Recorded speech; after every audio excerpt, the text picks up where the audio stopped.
Hello there, folks. My name is Matt, A.T. Ramborar for life. And real quickly, I want to let you know that I am joined with. Mike, aka OCP Communications.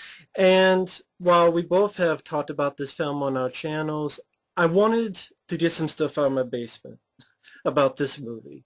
And if you like the film, that's fine. It's not about that. This is just me, my opinion, and Mike's opinion on this film. A film directed by a guy who I like some of his movies, but lately, since Sucker Punch and fucking, I personally am not a fan of Man of Steel. I hate this fucking movie to death. And then David Goyer, who, hey, I love Blade, I love Blade 2, but you know what? Not only did the guy direct Blade Trinity and wrote it, and wrote fucking Demonic Toys and Arcade and other He shit. directed The Unborn, which is one of the worst fucking horror films I have honestly ever seen.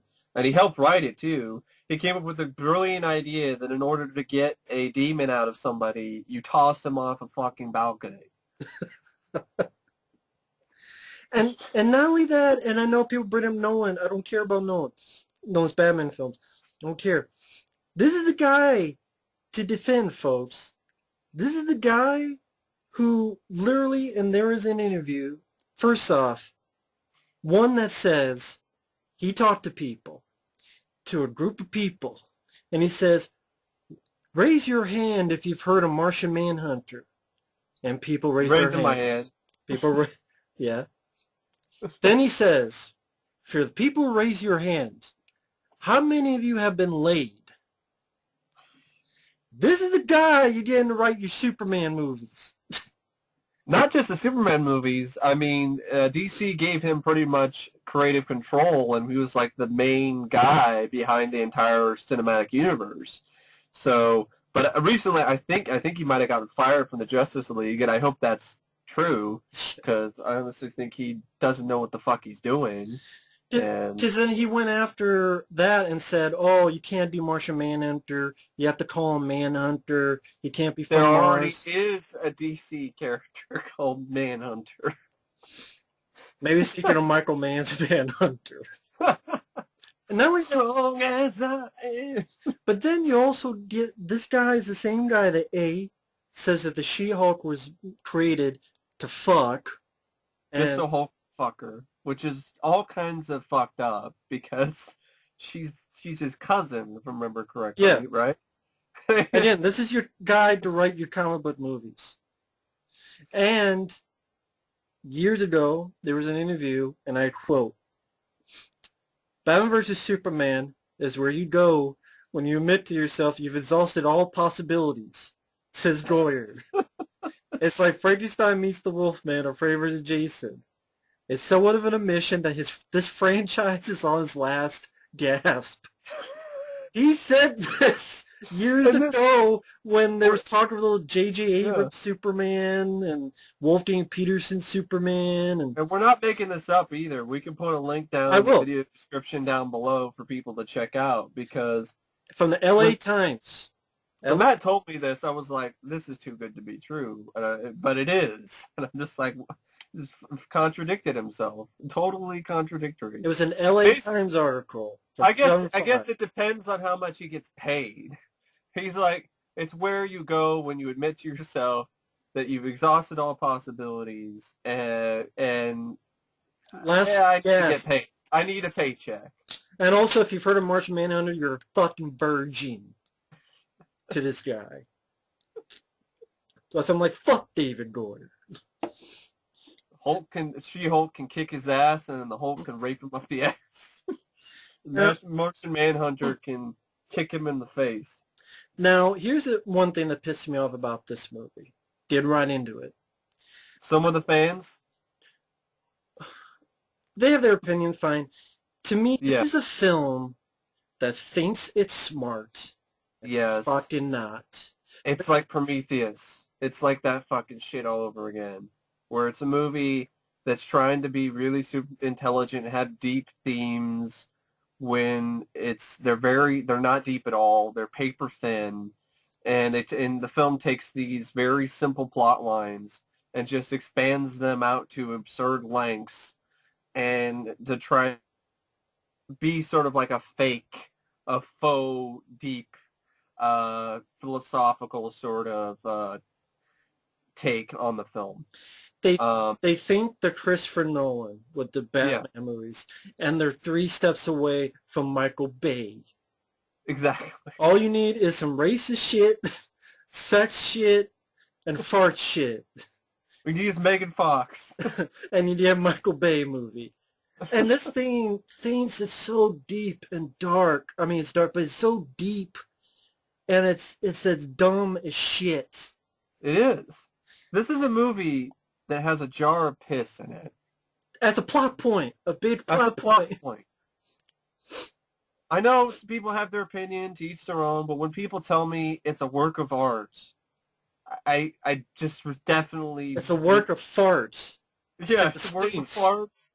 And, hey, art is subjective. Yeah, it is. I personally don't think Jackson Pollock paintings or these abstract paintings are art.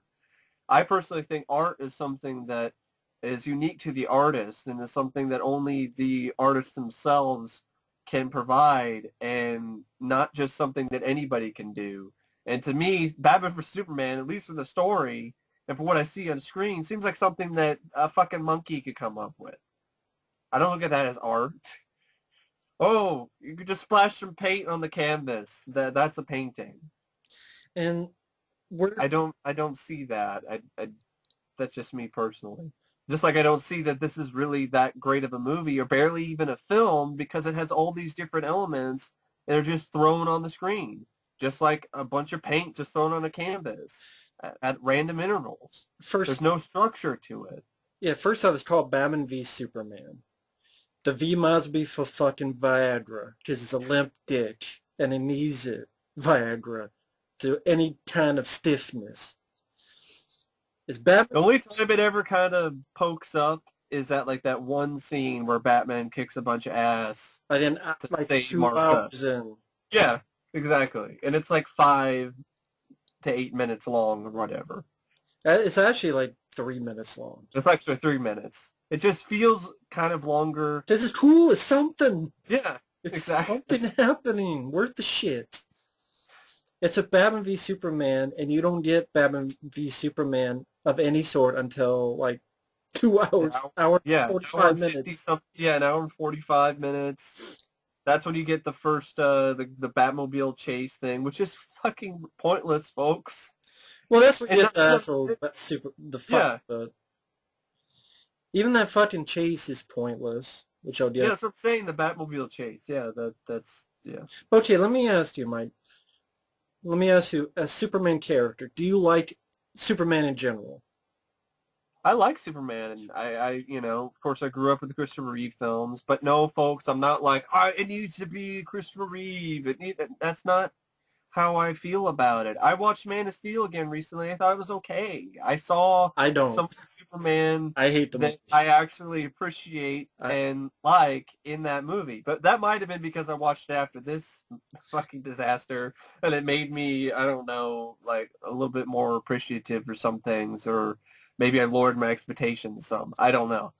But I hate that Man of Steel Superman, and I think it's just follow up with this. There's certain parts of it that I definitely do hate. And I do admit that this Man of Steel is probably what is the build-up to what this film is. So if Man of Steel was done differently, then we probably wouldn't have the Superman that we have in this movie that I hate. I hate this Superman.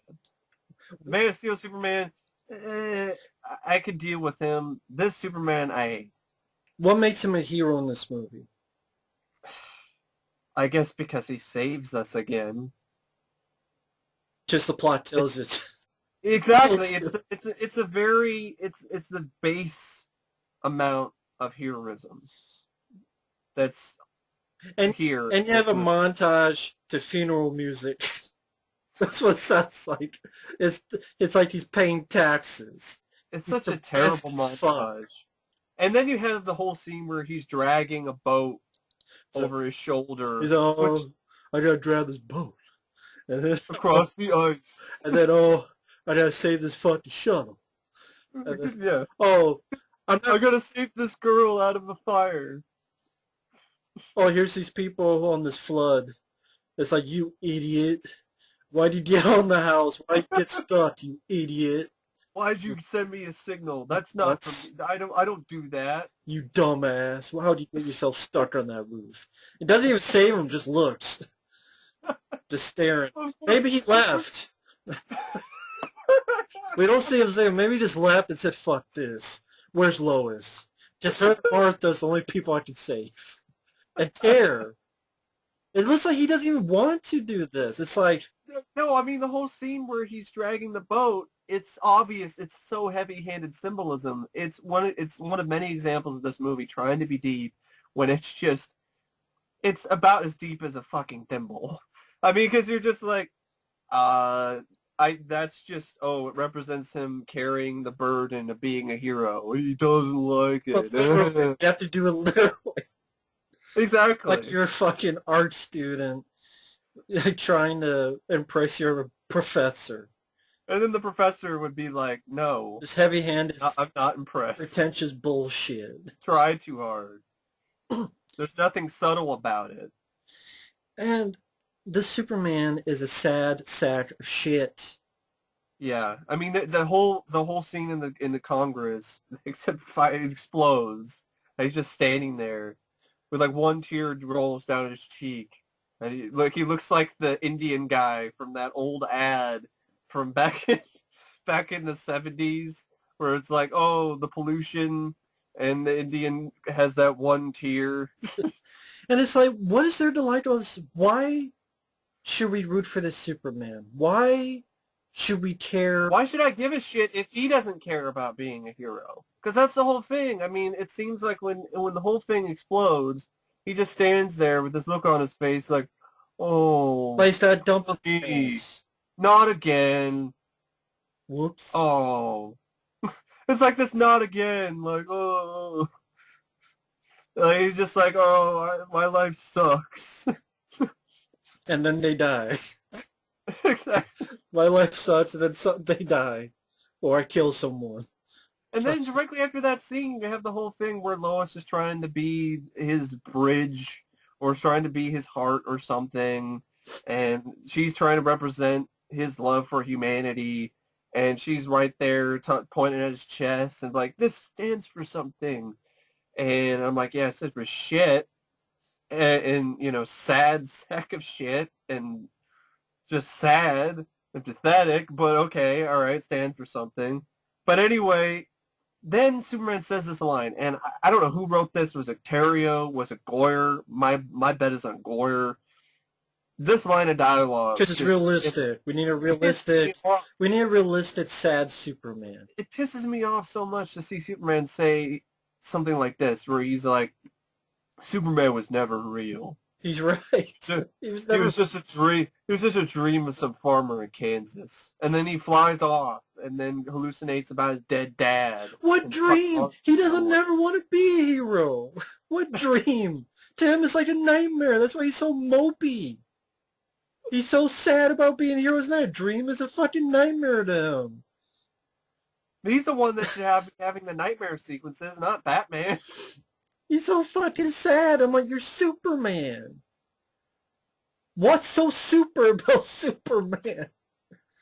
There's not much that's super about this. If you go back to the beginning of this film, step by step, and this is just the way I wanted to do it, folks, and I wanted Mike to follow my lead and invite him on here to get his take on these. Number one, right from the beginning. Flashback. The origin, dream. Man of Steel. No, it's before that. Oh, okay. The origin of Bruce Wayne. Again. With Jeffrey Dean Morgan and someone else in slow-mo with the pearls. And we see... I didn't find the music in that scene. I'm going to say... Okay, the music. I'm going to admit that. And then... But why do we need... I thought it was funny. Why do we have Excalibur, too? Because basically what they do is instead of it being the 30s, because we can't have Batman... Because it's modern time, yeah. And then they go back. Time. So it's 1981 in this origin. I just noticed this, and I'm probably, because I'm such a movie nerd, it's probably the only reason why I noticed it. I'm one of the only people who probably even noticed it. But yeah, there's Excalibur is the film that they went and saw. Maybe Which someone's a I'm big like, fan of Excalibur. so Bruce Wayne's dad and his mom took their kid to see an R-rated movie. Sure. That's how he learned to kill. By watching Excalibur. It's like, I gotta kill like them. I gotta stab people instead of stabbing people with a sword. I gotta brand them with the symbol. He does stab someone, and but Yeah, he does actually. So yeah, it's I think in the shoulder, but it looks like in the heart. But I mean, why? Mike, let me ask you, does no one not know the origin of Batman? I don't think that's true. I Sally. think you could do a poll on the street, and pretty much almost everyone you talk to would probably say his parents got shot when he was a kid. So why do we need to see it again? Especially when Batman Begins was not that long ago when they showcased. Yeah. It's not the same universe, but it's the same. At least it's just like an opening credits thing, so I'll give it that. But it's still not necessary because no matter what new take on it you're going to give us with new actors or a new point of view or new cinematography, it's still the same shit. Here's why that's... Have it in one flashback near the end when he's doing the Martha. The reason it's such a problem for me is a couple. Why'd you say that name? Not only because we've seen it already and so many times and everyone knows about it. Yeah. But my point is, okay, there's so much stuff that would be more interesting. Flashbacks to Robin's death, which I'll get to. Flashbacks to training or something. Why Batman is this unhinged? Why Batman is this over the line and almost close to the Punisher? Why? Yeah. What led to this? Or Kersey. Paul Kersey. To Paul Kersey. Well, or even like, oh, here's Wonder Woman. How about a little bit of who Wonder Woman is? We get that with the little tiny photo, right? Where with the Wonder Woman music, where it's in a... She's old and she has an accent, so I don't know what the fuck she's saying. Yeah, what the fuckage. Yeah, what the fuckage. Instead of seeing the Batman origin yet again, how about... But the Wonder Woman thing, that's being saved for the Wonder Woman movie. That's why. But part of me is like, we don't even need Wonder Woman in this movie. We don't even need any of just Batman and Superman. Yeah, we'll definitely get to that. But even in this flashback, which is a dream. Yeah. Where the Bat Tornado happens. One of many dreams that Batman inexplicably has in this movie. Where Zack Snyder jerks off to. He loves his dreams. Watch Sucker Punch. If you don't believe me, folks. I think he's been sucker punching us ever since. Even though I watched Man of Steel again, I'm like, it's okay. But at the same time, it could have been a lot better. For those who think I'm just hating on Zack Snyder, I love the Dawn of the Dead remake. I love Watchmen. I'm a huge fan of Watchmen. I enjoy Watchmen. It's one of the most visually impressive comic book films I've ever seen, and what happened to that Zack Snyder? I like Dawn of the Dead. I can watch 300. I even like his Owl movie, Legend of the Guardians. I still need to see that. Yeah, I got that. I actually like it because it's a bit more serious, like the certain anime films in the 80s. It has a serious tone to it, but it's kind of like Secret of NIMH. Yeah, that's level of seriousness, which I appreciated. But he's bad at Superman. He doesn't get Superman. I don't think he likes Superman. He's a serious, sad sack of shit, realistic guy, and it's like... You have to have a dynamic between Batman and Superman. That's what makes Batman and Superman stories when they team up fun. Is because they have a different dynamic. But they're not the same character. They're not both depressed, mopey characters. But they are in this movie. Exactly, which is what I was afraid of, and that's exactly what happened. And yet, I know I'm jumping ahead, but the guy says he's such a fan of The Dark Knight Returns. He must not have been, because first off, there's so much shit in The Dark Knight Returns. Yeah. Like, he's like, oh yeah, Batman kills in The Dark Knight Returns. He kills so many. I'm like, he does. He shot them with rubber bullets. He doesn't kill anybody. No, he doesn't. And also, oh yeah, Batman go use guns. I'm like, there's a scene where Batman breaks a gun because he's like, we don't use guns. Exactly. If you want to go that route, fine, but don't say you're a huge fan of the Dark Knight Returns when none of that's in the book. I think Zack Snyder and David Goyer just got a bunch of comic books for Batman and Superman. What looks cool? Just opened them up, looked at some panels. Oh, I like that. That's cool. Yeah. And Get that in the movie. And also, if you want to do a Batman that kills, hell, Michael Keaton does a great job Yeah, with that. he does. I know people have problems with that. I never did. And I wouldn't even have a problem with this Batman. I don't have a problem with this Batman killing. I mean, At least I'm one of the explain guys, it a little bit. yeah, Have at a least movie explain before it. Yeah. Or have a movie setting it up, so I Yeah. why, what, where. I mean, Keaton's Batman, he did that from the beginning. So it's not like it was Well, shocking or surprising when he did that in Batman Returns.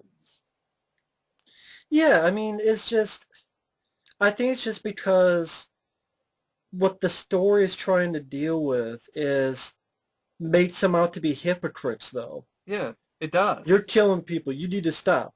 But wait a minute. You're killing people. You need to stop. So what? You're both assholes.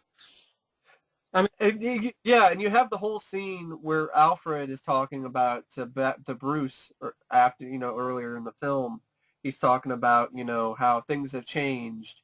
And someone mentioned this on a video I saw on YouTube. I forgot exactly what it was, but they're like, that's something that Bruce should be saying, not Alfred. Because usually that is the kind of thing that Bruce would say, that kind of stuff. Things have changed, Alfred, right. And then he kind of does that later where, that son of the bitch brought the war to us. And that's the thing. It brings up all this shit, and none of it's really addressed. Batman 89 wasn't doing that. It was just, this is a comic book movie, entertainment, about Batman, he kicks ass.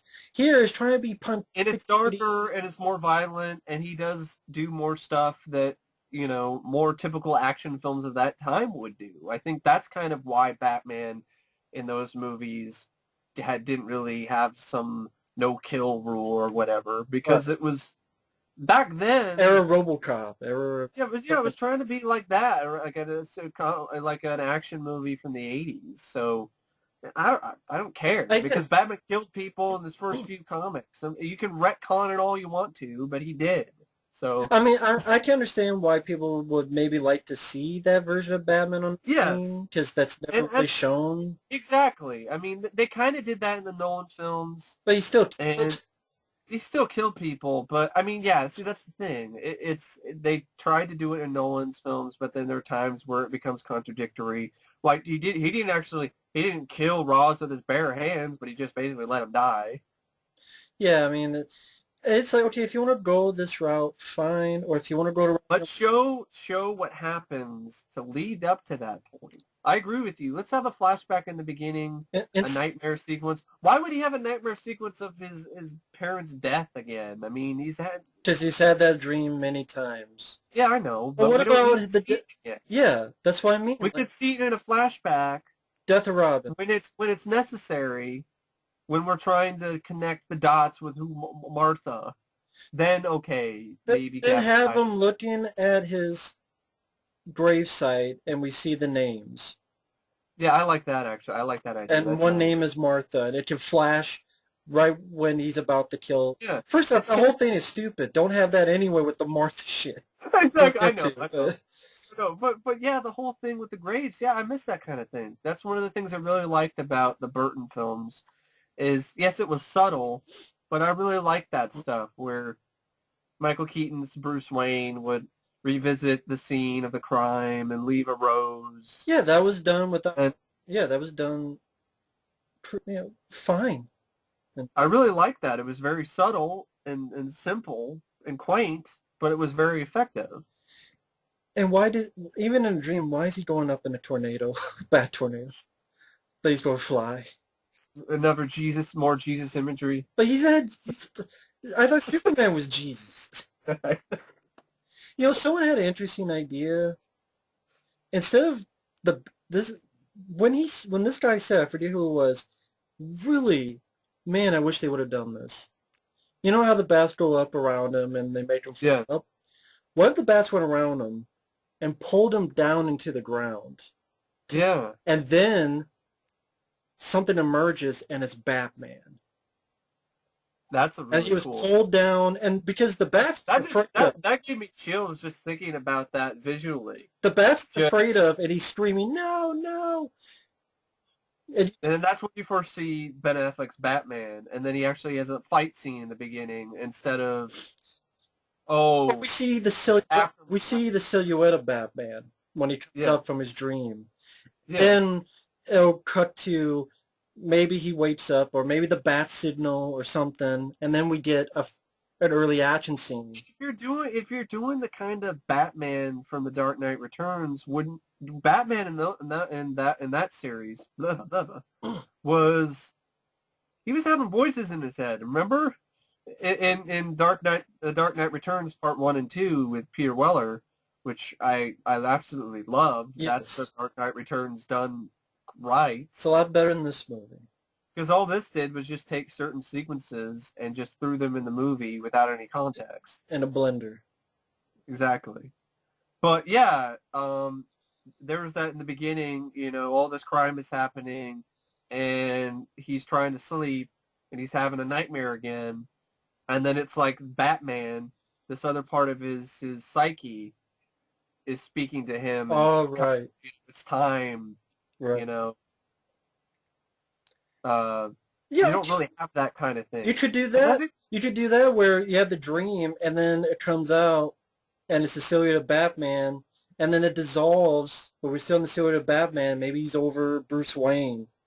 Yeah. And Bruce Wayne like wakes up like a nightmare and then, maybe see him garb up or... Yeah. I would have loved to have seen a suit up scene. That would have been cool. But instead, it's... And then you have the ending of Man of Steel. Yeah. The ending of Man of Steel. Instead of a cool way, all right, visually you show us the origin, all right, but then you have that really nice transition. See, that's the problem. There weren't a lot of good transitions. It was just random cuts, like somebody with ADD edited the movie. Yeah, it seems like a lot of these scenes, you could switch them around and it would be the same. Exactly. Which is not... So that's why there's not a lot of flow to the film for me, because nothing really, runs together. It's not seamless. And so, yeah, I love that idea of how you can have the origin little opening, but then you have that really cool idea of Batman getting drugged down, and then it turns as a little boy screaming, and the little boy gets swallowed up by the darkness, and he's afraid of these bats, but then he comes out as the silhouette of Batman. And that's I get chills down my spine. I am in a bat tornado flying up, and then... That's just laughable. Exactly. It's like, what the fuck? And then it looked like he turned into a giant bat, too, from the silhouette when he was floating up. And I think that's the whole point. I'm like, is this a sequel to Hook? Happy thoughts. He found his happy thought. Happy thought. But, yeah. Opening action sequence... That would have been cool, and that could have been setting up. You could have had like a little bit of a flashback sort of thing, Batman before everything that happens. Yeah, you can. And what you should do is, okay, you don't have the Man of Steel ending, at the beginning of this. First off, don't spoil that in the trailer. No. Second off, have that in the middle, so then you're wondering why does Batman hate Superman so much, and then you have you want to do a flashback? That's a flashback you can do to reveal, oh my God, he was there that day.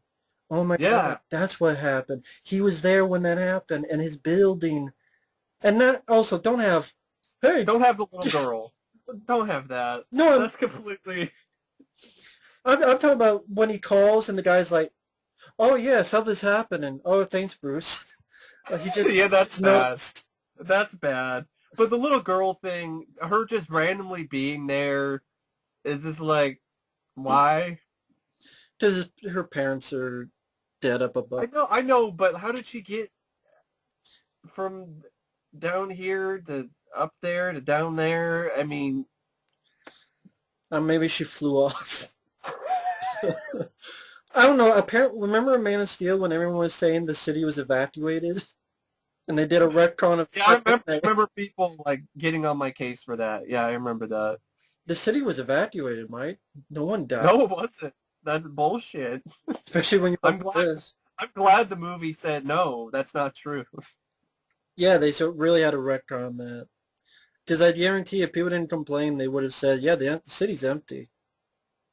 Well, they went a little bit overboard with that later in the film too, because they had to point out It's directly LA. to the audience that this is an uninhabited area. Everyone's off work. You know how you fix that? You have your heroes save people. Like the Yeah, Avengers. like the Avengers: Age of Ultron. Yeah, Or even the first one. They're saving people. yeah. I know people are like, well, you just want your Saturday morning cartoon Marvels. I'm sorry that I think they're better movies. That's what a hero is to me. So a superhero, somebody who saves People. us, saves people. And I know, yes, he did save people in Man of Steel, and he did save people in this, but he saved Lois a bunch of times in that movie. He saved Lois a bunch of times in this movie. He saves He saved some Lois. military guys in Man of Steel, and he did save the world. But then when you have the second film, technically, not really, but technically, in Batman versus Superman, he just saves the world again. It's just like, okay, we get it. You saved us 2 times. And then in this one, it's not one of those where he was the only one that could do it. Like, he was the only one that could really stop Zod. In this, it's like he didn't have to throw the spear. Batman could have done it. Wonder Woman could have done that. Batman's too busy running away. Exactly. I mean, that's... Hey, by the way, Batman, good luck with your Justice League, because you don't fit in so well, because when something big happens, all you can do is run away. But in the show, he kicks ass. So that's what it's just... Oh, he does one pellet. Yeah. Most of it's just running away, so... We're talking about What's going to happen at these Justice League movies when something big happens? It's just going to run away some more like this movie? Oh shit, something big. Let me just run away with my grappling hook. And do nothing. Or and then maybe avoid a blast. Avoid a blast that no normal human should be able to avoid, but because I'm Batman. I could deal with that, but...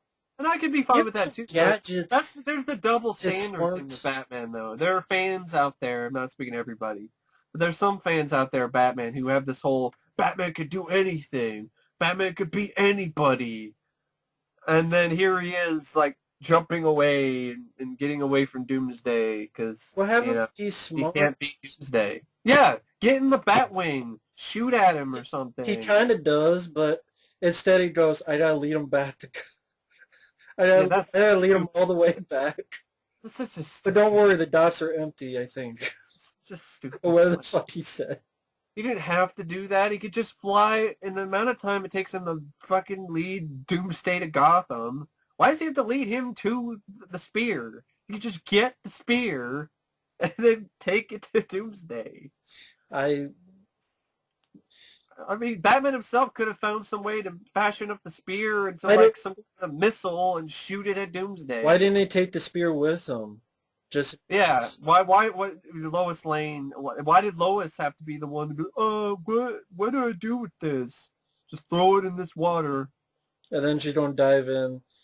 And then get him and almost drown later. How did she know that they needed the spear? I have no idea. I thought they were across town.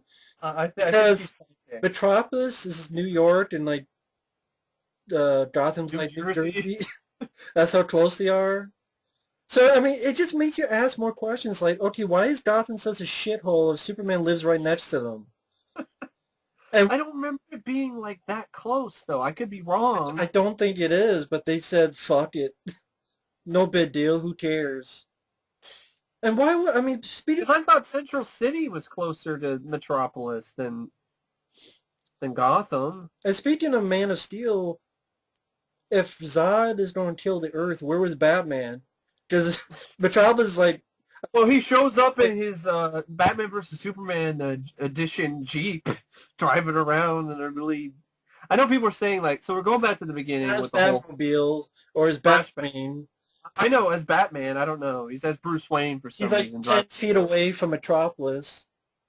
And Wonder Woman doesn't want to show up, even though she'll show up here, even though that's destroying the Earth.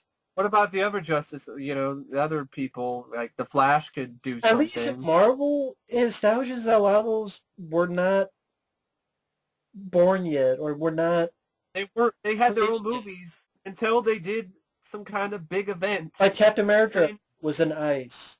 yeah, Thor lives on another world. yeah. They explain some shit. Here is like they got to fit everything in up a tight Let's stuff ass. everything in. Justice League is coming next This year. this movie is fisting. It's trying to fist you, even if you Low blow. yeah. It's a low blow. It's trying to fist fuck you, and your asshole There's is just a GIF. too There's a tight. GIF. To, Yeah, there's a GIF. There's a GIF on YouTube on the internet that has Ben Affleck's Batman in armor just repeatedly punching at the screen. He might as well be repeatedly trying to fist you up the ass. and before That's I should have said this earlier. I like Ben Affleck. I do too. I don't He's think he's the better. problem. Yeah. It's the screenplay. It's the writing. I think Chris Terrio probably gave him the best lines. I don't think it's David S. Goyer. I like the stuff where criminals. There's always criminals. Alfred, they're like weeds. You pull one up, another one pops back. Yeah, pops back up. I like that. There are lines like that I do like. The banter between him and Alfred I liked. That's why I was like, I just want the Batman movie with Ben Affleck. I just want that. Which apparently is coming, and I'm intrigued by that. I have to. Although here's another thing with Batman killing. Okay, if you don't kill him, They're gonna kill him. no, I mean if you don't have Batman now too. maybe if you don't have Batman killing, fine. Why does he have a rose gallery? Why is the Suicide Squad alive? Why is Joker alive? It's supposed to be a prequel, I think. I heard Suicide Squad is a sequel. I'm hearing. I heard prequel. You heard sequel. I guess we'll find out in August. But I mean, okay. But going back to the beginning, because I know we're But all. then the Joker should be dead Yeah. by the time you get the Batman v Superman. Well, I mean, that's what happened with the Dark Knight Returns. Batman was just had enough. It was like, fuck this. They're throwing the battering right in your fucking eye, and even the Joker was like, what the fuck? I guess my point is that Batman, if you don't have Batman ready to kill, he should not be leaving a lot of fucking supervillains. If he's ready to be the Punisher and kill regular bad guys, that doesn't make sense. Well, to me. Yeah. It doesn't bother me too much. I know, but it doesn't make sense to me. Like Joker, he should be dead by now because he's the biggest villain. But you're gonna kill regular bad guys, no problem. Well, maybe the real Joker is dead, but there's a new Joker. Or like Robin's the Joker. That's something like that. Well, I guess they'll explain it later. But okay, so it's like Prometheus. There's a bunch of questions we're not gonna get answers to. Which I hate. I'm getting tired of that shit. What's his name? Who wrote? Who's that writer from Lost? Who did Prometheus? Oh, fuck. Oh God. I know what you're talking about. God, I know what you're talking about. But I don't because I don't remember his fucking name. Lindelof? Yeah, Lindelof. It's like the Lindelof episode. Lindelof, yeah. Damon Lindelof. Did he ghostwrite this screenplay as well? Okay. Oh yeah, going back to the beginning, you have the whole flashback. You have his Jeep ad. He's driving around. You're right. He should just be in his Batmobile or in the Batwing. I mean, why does he have to be Bruce Wayne driving around here in his Jeep? I would understand if he was in the tower already or something. Yeah, or if he was like down below. But there's no establishing shots. There's barely any establishing shots in this. He just arrives in his helicopter. And he gets in his Jeep, and I'm like, wait a minute. Why? It would be better if he was already there. Yeah, and have this in the middle.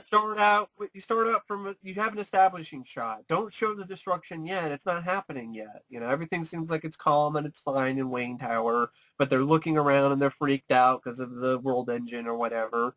And Bruce Wayne is there trying to calm people down. And then shit Of happens, course, and maybe then, people be like, why doesn't he rush back and get his Batman suit? well, in this instance, he wouldn't have time to, because maybe the building is already starting to mess up, and he's trying to save as many people as he can, and get out of the building, Because stuff like that. I like the idea of him being there and being pissed because of what he's seen. I do too. That's why it was, oh, that's kind of curious part of the trailer. He has a motivation to fight Superman. But it doesn't hold up by the end because No, now it it's like doesn't. 20 different other things too on top of it, Exactly. which is stupid. This film would have been a lot better if it was just more straightforward. Yeah, just Batman and Superman. I don't even know if you need Luthor. Just Batman No, and Superman. especially not this fucking Luthor. Well, But anyway, you have the whole opening sequence of the flashback to Man of Steel, and a lot of people said it was thrilling. To each their own. I didn't think it was that exciting. It was pretty short too. it could have been if I would don't spoil it in the trailers. Yeah, Have it be in the middle and have it be a flashback that makes sense. I like that idea. I really And do. have it be a So reveal like, oh shit, he was there, and we get it as an audience. then Way what? better. Then is that when Superman, the whole thing in Africa happens after that? Yeah, and Lois is interviewing a terrorist, and she's so bright, she says, "Are you a terrorist?" That's her like opening question. That's your Oscar-worthy screenwriting Like from Amy this film. Adams, "Are you a terrorist?" And Jimmy Olsen is a CIA. And she's supposed to be a Pulitzer Prize award-winning journalist. And Jimmy Olsen is an Terrorist. undercover CIA guy. Is she gonna ask Gozer, "Are you a god?" as well? Say yes. But yeah, they didn't have anything for Jimmy Olsen, so for fun they kill him off as a I know CIA. that's the thing. That's why Zack Snyder. I've seen articles. Like I saw an article on Forbes, because I guess Forbes nowadays is some brilliant resource for movie reviews and movie knowledge and Sure. essays. Fucking magazine about business. When did this happen? But anyway, so this guy's talking about this. Zack Snyder loves Superman, and here's why. And I'm like, I'm sorry, Zack Snyder's idea of fun, and he said this in an interview. Yeah. I thought it'd be fun, to kill Jimmy Olsen. That's his whole idea. It'd be fun to kill Jimmy Olsen. That no one fucking knew who he was until you had to look it up. Yeah, and you'll probably know about it more with the 3-hour cut, which might be coming out in theaters. It's rated R. Bullshit. That I know. That I've heard people say it'll improve the pacing. How the hell is 30 more minutes onto an already lethargically paced movie going to make it flow faster? And I heard that most of the Batman and Superman is in here. Not in those 30 minutes. So they're just going to add Luthor. extended Africa sequence. It'll be more Where Luthor. where you get to know that really was Jimmy Olsen who got shot in the fucking head. It's more Jesse Just Eisenberg. some random CIA agent. It's more Jesse So you Eisenberg have this whole overacting, thing. trying to be Max Landis. Yeah, I'm not going to this guy just say he's trying to be like Jim Carrey, because that's an insult to Jim Carrey. Yeah, From that. this is what I heard. Yeah. Jesse Eisenberg was trying to be Max Landis. I'm being serious. And Jesse Eisenberg also. And by the way, Max Landis hates this movie. So Yeah, and this is the guy who wrote Chronicle, for those who don't know. I think he did it. I think Max Landis did a better job of Batman of the Death of Superman with like no budget on his YouTube channel. Yeah. And he hated this movie too. So I have to wonder how he feels that this guy pretended to be him in the movie, in a movie you don't like. Go figure. But anyway, Yeah. So yeah, with I'll talk about Lex a little bit later, what I feel about him. But anyway, so trying to keep. I know there's so many things that happen in this movie, and a lot of them don't really seem to work well together with one another. So it's they all kind of just combine into one clusterfuck. So it's kind of hard to remember where you are. But so you have the stuff in Africa.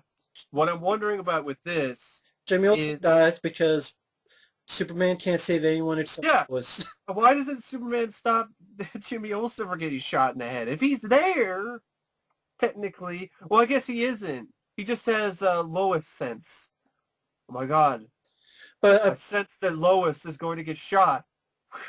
but he can't. South Africa. Well, I guess that sense doesn't work for his own mom because he Yeah. can't sense that his moms get kidnapped. Yeah, it's how But inconsistent the script is. but His powers are all over the place. Like he'll be like, it's oh, some people say like he can sense her heartbeat. Then why doesn't he sense his mom's heartbeat?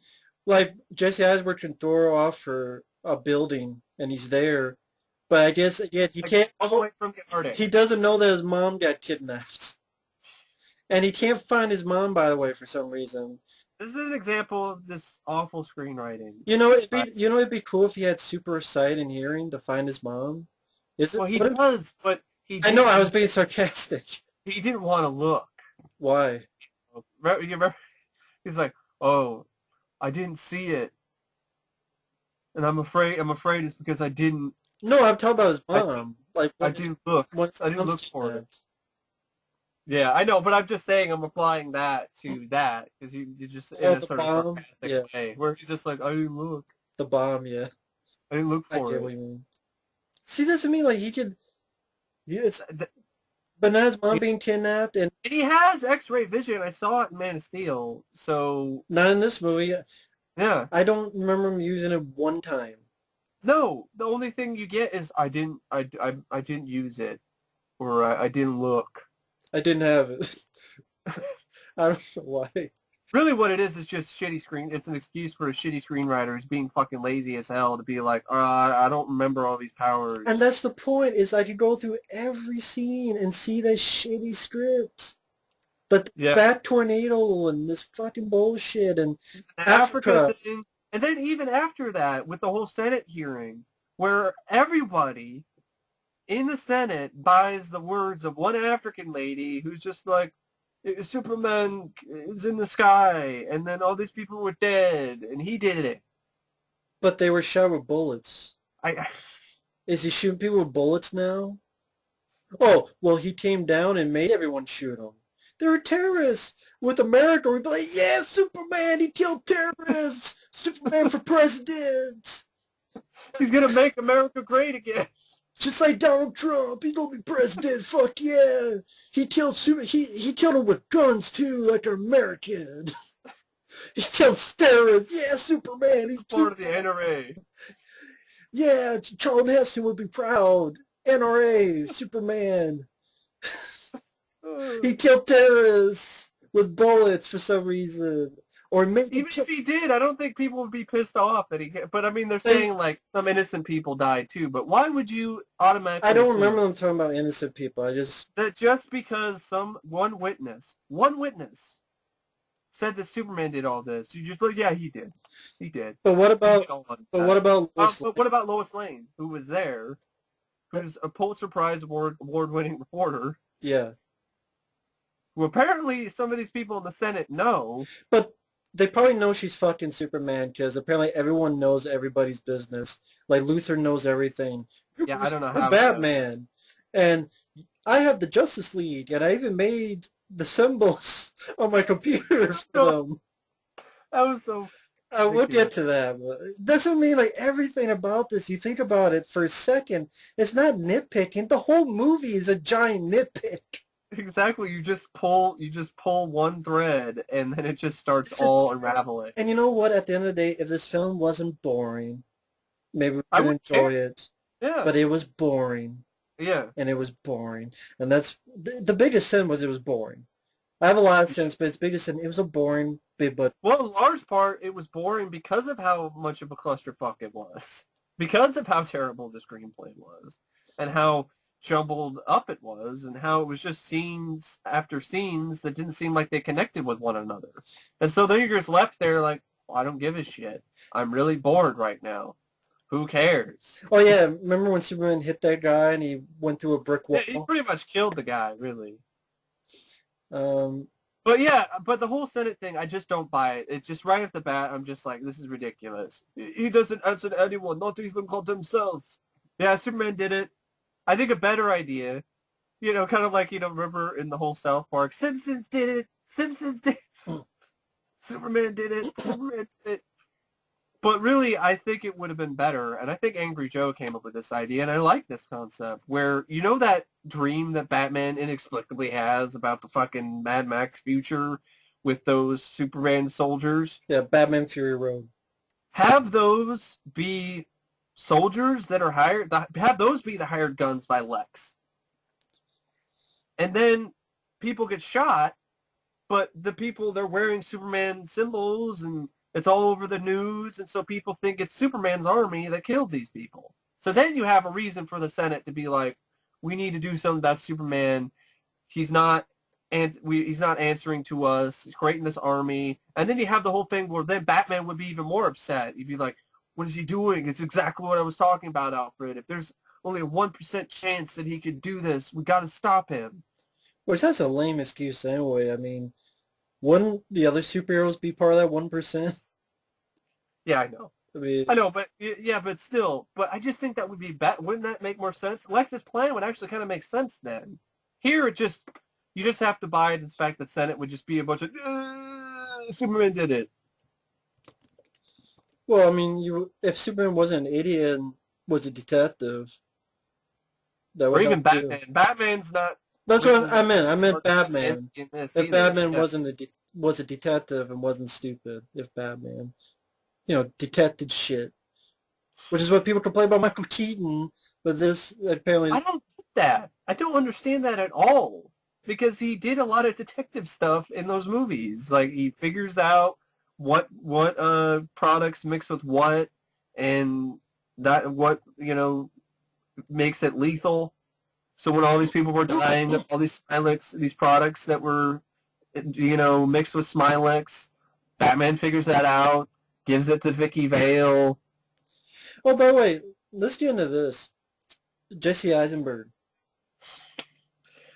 So after the whole thing, I think that's pretty much it. You get introduced to Jesse Eisenberg's because Superman kills the guy through the brick wall, and you have the Senate hearing, which is pointless. Nobody seems to bother to get Lois Lane, and everyone buys that Superman killed everybody with bullets. And that's why we watch Superman and Batman movies, for politics and a shitload of political speaking on news. Wow, I haven't seen this much since the Phantom Menace. We talk about this is honestly where I would be fine if Rico from Judge Dredd showed up with his robot and shot everybody. It was like, who says politics is boring? This is a lot of politic talking. At least in Judge Dredd, they actually shot people that were like, who says politics is boring? Like, mm-hmm. The movie sucks, but I'd actually rather watch that than this. But anyway, going back, Lex, or again, Lenny Luthor, he might as well be Lenny Luthor. Junior. Superman 4. That's kind of what he is. He's related, he's not really Lex, but he's like related to Lex, and he's just as annoying as fucking John Cryer was in that movie. It's fucking horrible. And so what he does, he shows up, he's got like a t-shirt on, shooting hoops, and he wants to get, of course, even before that, they have the scene in the Indian Ocean where some people find some kryptonite. Which wasn't there, I swear, maybe I'm losing my mind. Didn't Zack Snyder one time say there was not going to be kryptonite in this universe? I don't remember hearing that. I thought when Man of Steel, he's like, I'm not going to use kryptonite. Maybe I'm wrong, but I swear when Man of Steel was coming out, he's like, I'm not going to use kryptonite. If he did, then that's just another example. Maybe he meant there's just no kryptonite in Man of Steel. Yeah. There was no kryptonite. Oh, maybe that's what he's talking about. There was none in the first movie. So he finds the kryptonite, and then this is another problem with the screenplay, where you have the villain, and his whole plan is to try to weaponize it to protect us from Superman. But why is he asking? That's not a bad idea. I'm not like, oh my god, like, that's an evil idea. We need to stop him before he does this. No, I'm like, Lex, as crazy and as badly, as bad as the performances by Jesse Eisenberg, he's got a point. He just destroyed, he helped destroy part of the city. All right, he didn't do it all. I'm not saying he did it all. Now, by the way, the kryptonite, how much kryptonite is there? It looks like just one rock, right? Yeah, it's just one rock, yeah. Why does he need her permission? You could just put that in a fucking lunchbox Or the fucking It's pail. bigger than the lunchbox. It's bigger than that, but Yeah, but yeah. it's not that big. It was big enough for Batman to sneak in and steal it. Well, yeah, because yeah. It looked bigger when they cracked it open than it did when they... But even then, you could just get a small boat and just sneak it off. That's kind of what he was doing anyway. But And that's why? what he ended up... That's what he ended up doing in the first But place. why does he need to talk to fucking Holly Hunter? He didn't really need to do that. Now you think he really didn't. If you That's think what I about it, mean. I mean, why? pointless. Other He than ended up doing it, without her permission anyway. I so, mean, why did he need to do so it? we can have a stupid pointless scene later, Matt, where they explain what Kryptonite does to Kryptonians. Just no one knows Kryptonite. Again, just like Batman's origin, no one's heard of Kryptonite. No one knows what the fuck that is. And Again, so we can have the whole business where he'll cringingly talk to the Holly Hunter and talk about, the red coats are coming, the red capes are coming, the red capes are coming. or Holly Hunter refers to Grandma's peach tea, so we can have that as a plot point later. Or he's popping Jolly Ranchers, cherry ones in the people's mouths. Yeah, so we can have that, which is terrible, terrible cutting, by the Like a way. goofball idiot, annoying Yeah, as hell. like, I mean, yeah, Gene Hackman's Lex is kind of goofy, but not to this extent. And it's Gene fucking Hackman, Exactly. not Jesse Eisenberg. I know people are like, oh, he would have been great if he played him like The Social Network. I don't even like The Social Network. I don't like that movie either. I don't like Jesse Eisenberg as an actor, period. I think he's just the new Michael Cera. Well, yeah, they're twins. I'm not a fan of Michael Cera either. I think they just play themselves. They're not really acting. Yeah, I mean, since we're on Lex, let me ask you a bit on Lex's plan. Well, before we go to that, I just want to mention that Jesse Eisenberg was not the first choice. Okay. Originally, Zach the producers was trying to get him to play Jimmy Olsen. Yeah. But J.C. Eisenberg was like, no, I don't want to do that. And so he said, I want to play Lex. I want to be Lex. And so they ended up rewriting the character to fit Jesse Eisenberg's demands, which is crazy. It's like, this is Jesse Eisenberg we're talking about, not Marlon Brando. Yeah, what the fuck power does he have? Why? And so, but originally I think Lex was supposed to be an older guy, like he was in the animated series, voiced by Clancy Brown, who did a phenomenal job, by the way, in the animated series as Lex. And they were thinking about one of my ideal casting choices, and I know I'm not alone, Heisenberg himself, Bryan Cranston, as an older Lex. Yeah. And people were saying things like, well, he wouldn't work with the way that the Lex is in this movie. Yeah, of course not. But he wouldn't be playing this whiny, neurotic, wannabe Woody Allen, with Asperger's, on crack that Jesse Eisenberg did. He would play probably closer to what the Clancy Brown Lex Luthor interpretation was, an animated series, an older guy who's physically fit and is actually intimidating. And explain the Asperger's in case people might get offended easily or something. Well, it looks like, hey, I have Asperger's. There you go. Yeah. So I know what I'm talking about. Where the Asperger sort of stuff is like, Lex in this is kind of, he's very social. He's very awkward socially, it seems like. Okay. And he has problems with sort of, and that's kind of a lot of things that Asperger's has. Okay. Your sort of awkwardness with social interaction and things like that, and there's kind of a little bit of that here. I mean, you have that sort of thing where he has a speech and he like freezes and he's like, let me get back to my point. Oh, that's right. I forgot about that scene. So it does seem like that, and he's kind of all over the place. Jittery, kind of. I swear, this seems like Lex Luthor has more shit in this than Batman. Or Superman. It's like more Lex Luthor's movie. Like, he has more screen time, it seems like. I can see that. It does feel like that, because you don't really see a Batman with Superman. Before the fight, at an hour and 47 minutes. Superman, you get Africa, you get the depressing montage, where then he sees Kevin Costner's ghost for some reason. You get... Well, he does that later afterwards. He does that much later. Like, that's after he... Oh, yeah, okay, wait, the montage, the Senate explosion I meant. Yeah. And then that's when the Kevin Costner ghost. And Yeah. then fuck up Batman's car. Give it a threat. No mercy. I think that happens before. I know, but I know, but it's... I'm just saying, those 4 things. Yeah. 4. And they're very brief. Yeah, and then there's the fight, which is like 5 minutes. But I mean, that's what I mean. Before the fight, for an hour and 40-some minutes, you only see Superman 4 times, and each time is like a minute at most. Well, they're taking the Batman Begins approach, where Batman doesn't show up until an hour into the movie. But that's okay. I can deal with that because that's an origin story. That entire film was an origin. This isn't. They have no excuse to have barely any Batman and Superman in their Batman and Superman movie. At least in my opinion. And have Superman actually give a shit about saving people. Be a contrast to Batman or something. That's what I'm saying. Yeah, There's no contrast here. It makes it very boring when they interact with one another. They only do it twice. One and when then it also seems very off character for Superman to me when he shows up, and he's acting like Batman. Is I'm gonna out Batman you, Batman. Next time they shine your light in the sky, don't go to it. Which, by the way,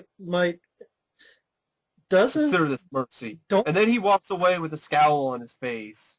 Can I ask you something about that bat signal? Don't the cops usually use the bat signal?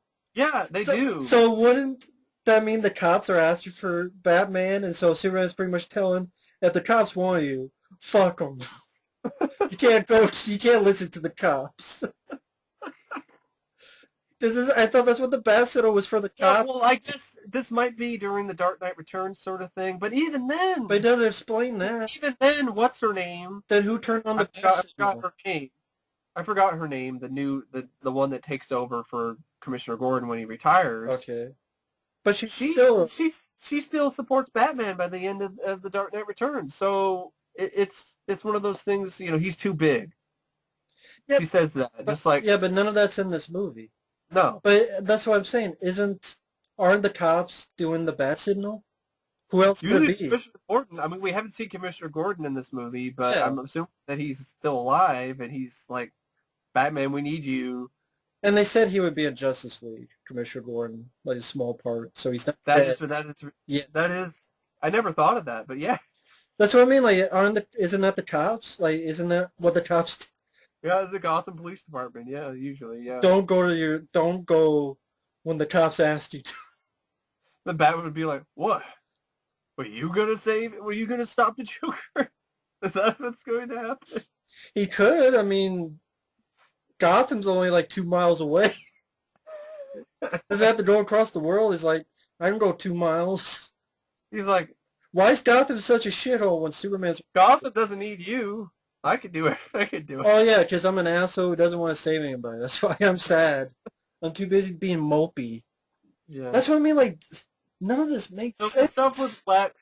So, yeah, the whole first hour, it feels like, it's just stupid politics. Nothing fucking happens. Lex being cringe-inducingly terrible because of Jesse Eisenberg. Okay, it's Son of Lex, regardless. It's still awful. One of the worst performances I've honestly ever seen on screen. To steal Zod's body and the scout ship. And you have the whole Jolly Ranchers thing. It's charity. Don't worry. You can charity. Then fine, stick the popping cherries out people's assholes. And then the score in those scenes is terrible too, because it sounds like something out of Sherlock Holmes. It's so out of place. It's one of those things where not much happens. You have that. Then what? You get the montage thing. No, that happens. Okay, Batman. Oh, Batman. The first time you see him is in that scene where he's like torturing some guy. Off screen. And a cop shoots at him like 5 times, point blank range with a shotgun and misses. He's an idiot. And then the branding. Yeah, if you branded When you go to jail, you die. Yep, So I'm like, I guess. okay. Again, if I Joker, agree with your if point. Joker's With the alive, brand, what the I know fuck? you. I know you made a point with the whole branding thing. Where like, well, why would that work? Wouldn't that just mean that other criminals would be like, he's got the symbol of the bat, man. He survived the bat. Well, I guess my point is, if Batman's catching a lot of people, that means almost the majority of people should be dead anyway, because most of them would have branding the bats. Unless Batman's slotting off, is like, I'll catch 2 crooks a week, so that no, so that 70% of the population are dead. Because I'm getting older, so 2 a week. Just enough to keep my cardio up and to keep myself in shape. Which later I'm going to hit some tires. I guess I know I'm jumping ahead, but I guess to move around in the suit. Is I that guess why? so. I still don't know why he did that. I think it was just a training montage. Like he's gonna run up the mountains and scream to the heavens, Superman! That, you know what? That would be awesome with Hearts on Fire. Just literally like he go yeah, with the bat signal, he turns it on and he has his suit and he's like Superman at the end of Hearts on Fire. Superman! Superman! People like dual training montages. One with him, like in Rocky 4 where he's training, doing, stuff by hand. Superman's training, like in He's lifting buildings. He's lifting truck like curls. he's juicing. Yeah, he's doing the like he has 2 cars. He's doing curls and um, one eye heat vision, other eye heat vision, left left eye heat vision. Now right eye heat vision. Now left eye heat vision. That would be great. That I would see. That I'll see. I haven't seen the theater. I'd pay to see that. That I'll see. At least that'd be fun. But you can't have fun because it's a bad word for Superman. That's bad. Yeah, so after the whole boring Senate Isn't that shit, crazy, by the way? yeah, Superman movie. If you have fun, it's bad. I guess You're so an because awful man to it's, it's, think it's, the, that.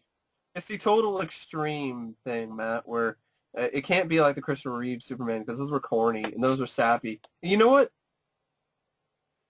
Richard Donner and company, That's super. they didn't make those films super serious for a reason because they knew back then people would laugh it off the screen. And before you tell me, well, today that Superman wouldn't work. Well, in 1978, there was a lot of heavy shit going on, and none of that was reflected in the films of that period. Vietnam. Deer Hunter, Yeah.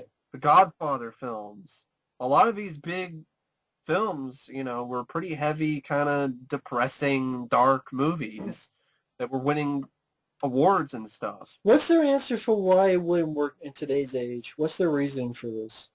I don't know. They just say like today it's I've heard somebody say something like oh fuck, I kind of forgot what he said because it wasn't, I don't really remember it being that good. So But it was kind of a nice guy wanting to save people can't work today. Captain America. Oh, but he kills, mate. He kills people. Captain America does? Well, he's a soldier. He's killed people. I mean, Yeah, but he's a soldier. I mean, that's the thing. He's a soldier. All right, he did what he had to do for his country. but the character, it's like he cares about people. Yeah. And you didn't do that without him killing people, because Superman has like 10 powers. He'd help people. I want to see the That's Superman the scene, thing? All-Star Superman, where there's a girl who's thinking about committing suicide.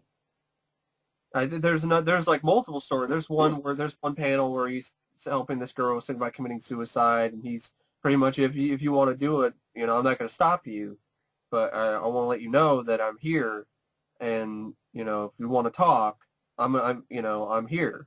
and he just stays there overnight pretty much and just lets her talk, and then eventually he takes her down. I mean, it saves her life. He Whether you're inspires her. I mean, there's different. There's one with another girl. There's one there's a different. So there's multiple instances of this kind of stuff happening in the comics. And if you ask me, yes, this Superman. There are some other Superman stories where he's darker and he's more somber. But if you're bringing up Red Sun as an example, that's an Elseworld story where what if he was in the Soviet Union? So's Injustice. Is that really the best thing to bring up? And I know some people say, well, this is an Elseworld story then. Well, that sucks. I don't want to see an Elseworlds. Then that's not our cup of tea, and we're not interested. No, and that's kind of the point.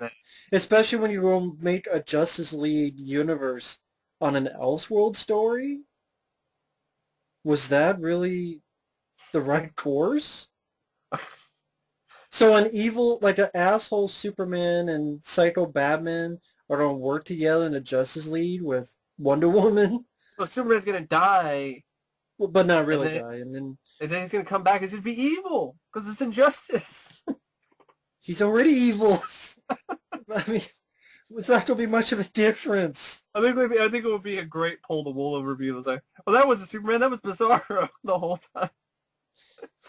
Yeah, that I would commend its writing if it did that. But, God, we're talking about Luthor, and we're talking about Luthor's doing the whole thing where he's trying to talk to Holly Hunter, trying to get her permission. She won't let him because she's basically saying, "You think it's going to be deterrent." Which is why I think you're going to use it as a weapon of assassination. But again, why would Luthor give a shit? He could just sneak in on a boat.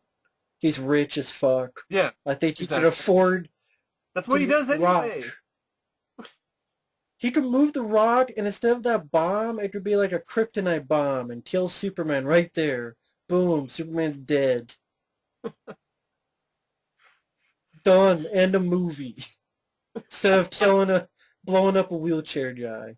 To frame him, well, of course you have 5 minutes later, we're like, no, it wasn't Superman. Yeah, it's the whole wheelchair guy thing. Because he was one of the guys. Yeah, explain that. Batman helped.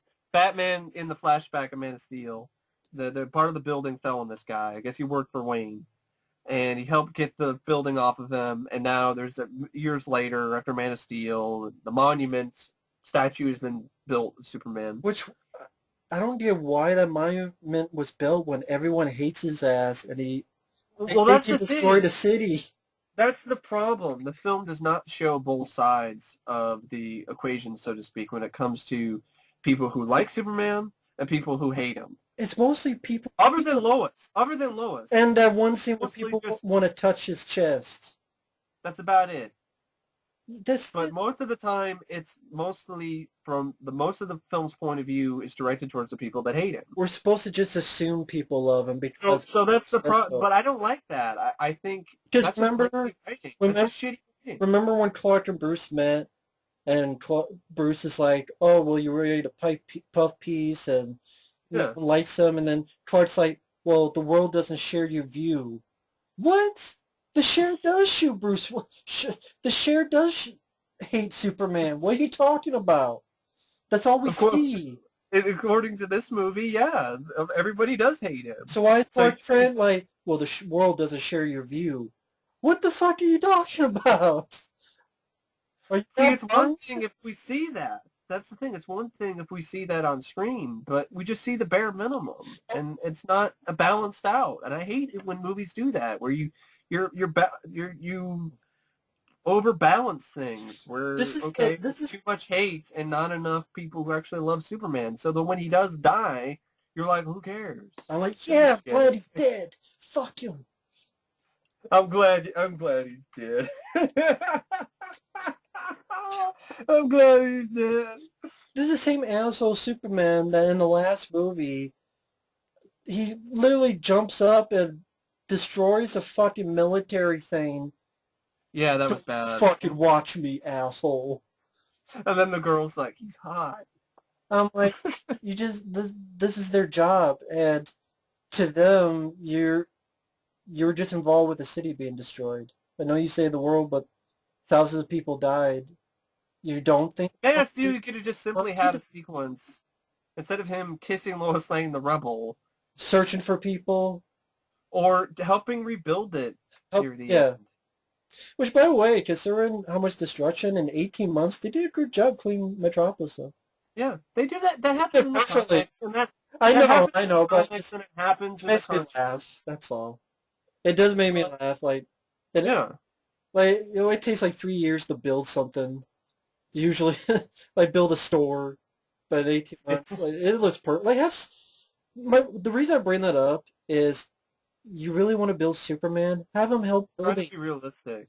But That's the problem too. When you're trying to be realistic approach to this, and then you have stuff like this, that's just the whole reason. Yeah, right. The whole reason I brought that up is have Superman help build, like you were saying, help build the city back. I'd be fine if you did that a little bit in this movie. I'm fine with that too. Or a little bit at the end of Man of Steel. Yeah. Instead of bringing down a satellite for some stupid reason to look like an asshole, have him help rebuild the city because he's fucking Superman. Not a scene where a girl goes, he's hot. Which that's straight out of a Michael Bay movie. I'm sorry. That is. That's definitely an element of Man of Steel I hated. Come on. Come on now. What, folks? And what is there wrong with showing scenes of him helping rebuild Metropolis? Because we don't need it. You're supposed to just know Superman's a hero because he's Superman. And tells you just because he's Superman is not enough for me. I want to see emotions and deeds that he does. Because he saved. And I want to see growth from his character from Man of Steel. He doesn't grow. In fact, he goes backwards in this movie. But he saves the world. That's what matters. Well, thank you. He saves what they need. He told Lois, "You're my world," and killed. So a fucking asshole could save the world. Like Donald Trump could save the world, and everybody be like, "Hey, Donald Trump." Yeah, because he saved. We don't love you. Yeah, because he saved the world. Doesn't matter if he's racist or he's misogynistic or he's an asshole or he's none of that matters. Save the world. I'm not saying Superman is any of those things in these movies. Do not. I know. They should put that into what I'm saying here, but I'm just saying how ridiculous that is to just say, oh, just because he saved us, then he saved every one of us. He saved everyone. Flash Gordon is a better hero than this Superman. But he's just a New York Jets quarterback. And that's sad but true. So I mean, that's the thing. There's more to a hero to me than just he saved everybody. It's somebody who saves everybody. There's character. There's his character. He has no character in this movie. He's just sad and angry and mopey. Douchey. Sad sack of shit. So, first hour, what happens? We have the flashback, Man of Steel. We have the stuff in Africa. Might as well have the soundtrack by Toto. Down the rain down in Africa. Politics and Eisenberg acting like an annoying bitch. Some Kryptonite. You get the whole scene. Okay, finally, Batman and Superman, Clark Kent and Bruce Wayne meet up at a party.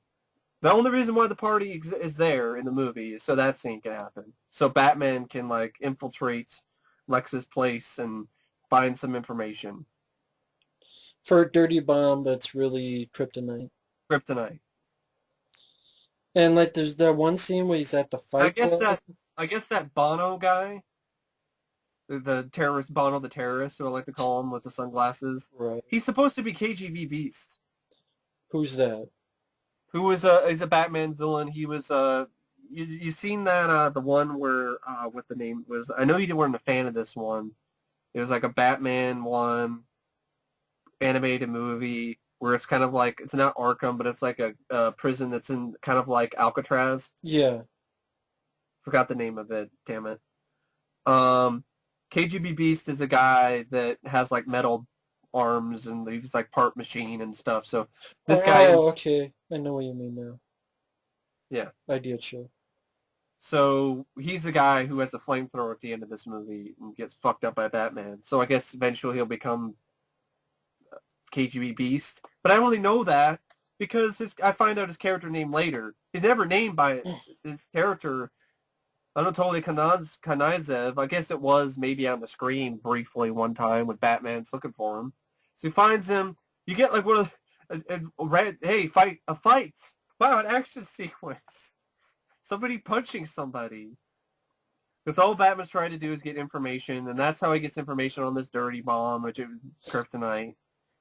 Shows up to the party. Of course, the one scene where we establish that Lois and Clark love each other, which is so clunky. The bathtub. And terrible. It's just unbelievable. You're just like, he shows up, he's got a bag of flowers, for one. Just a bag of flowers. Like, what the... Just a paper bag of flowers. Sure. Lois be like, what the fuck am I going to do with this much flowers, Clark? So he shows up, and she asks him, you should come to talk to Congress and tell them, the truth about what happened in Africa. And he's like, no.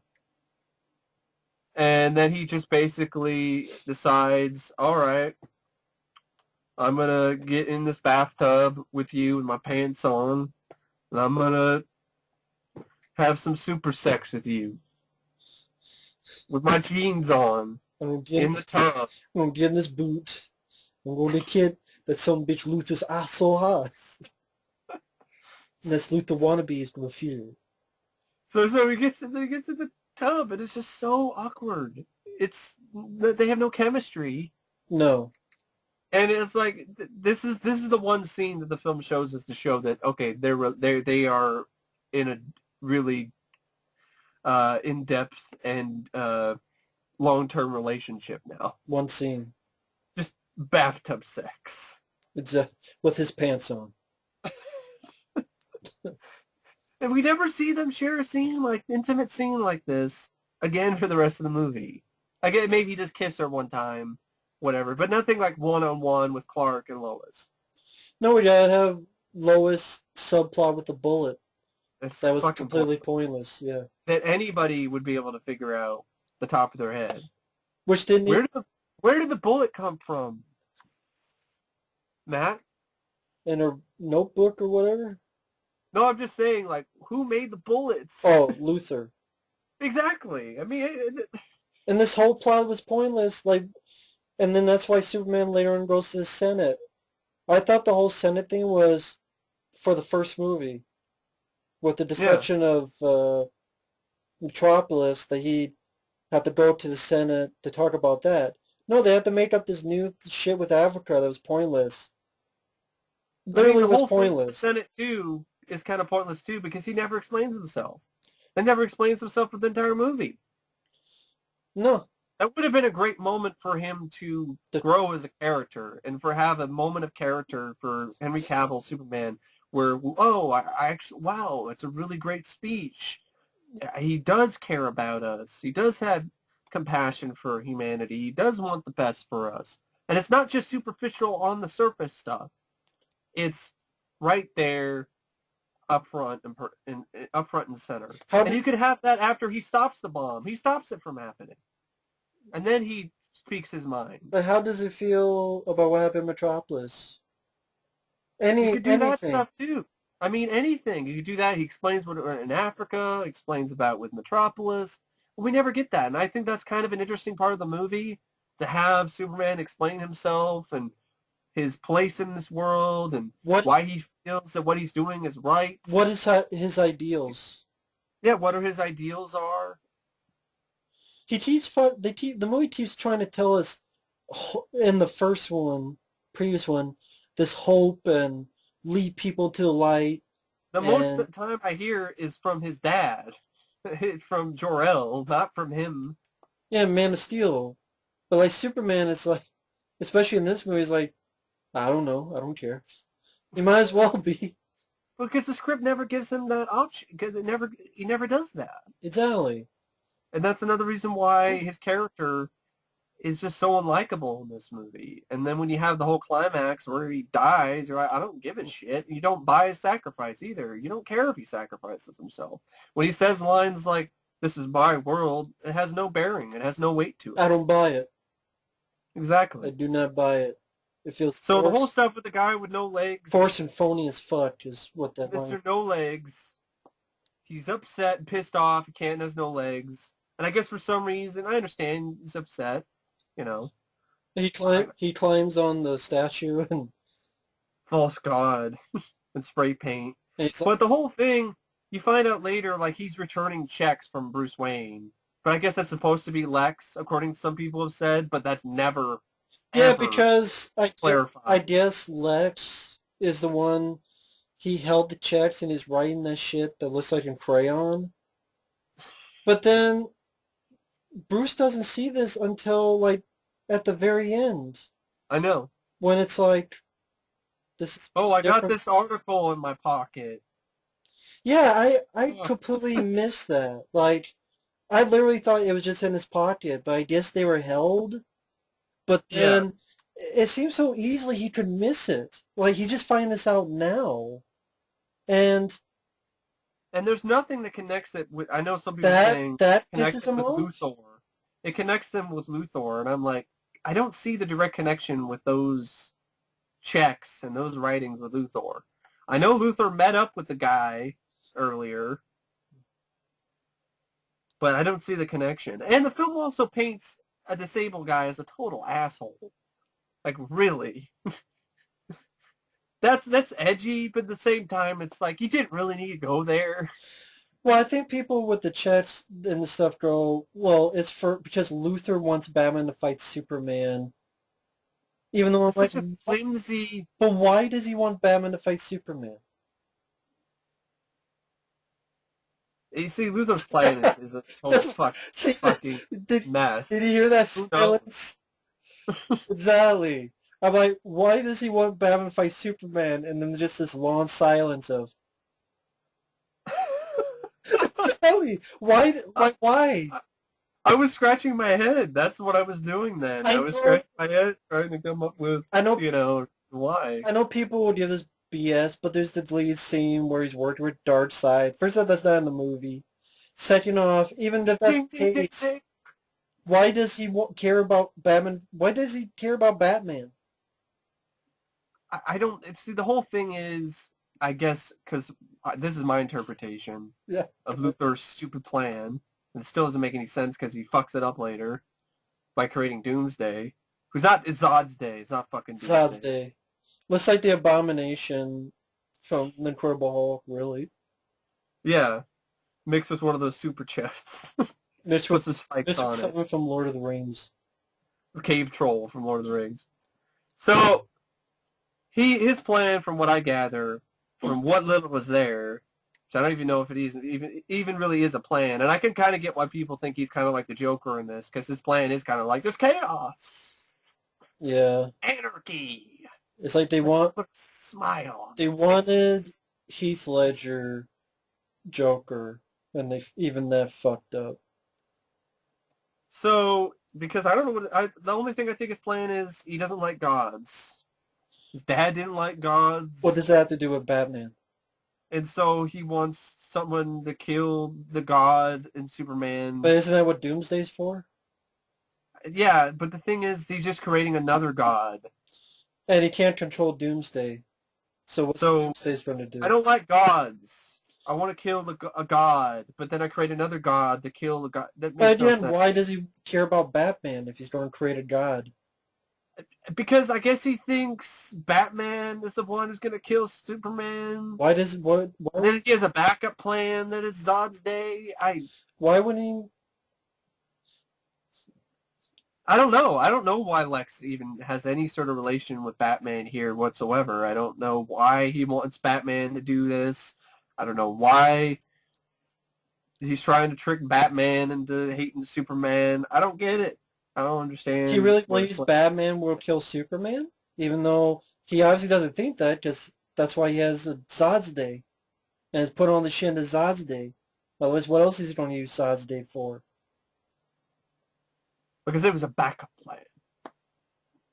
But even then, it's not really, because he's doing that while Superman is fighting Batman. He's building Zod's Day, so it's all fucked up, because you're like, well, if that was a backup plan, he wouldn't start doing that until he already knows that Batman didn't kill Superman. Yeah, he's not even paying attention to the fight.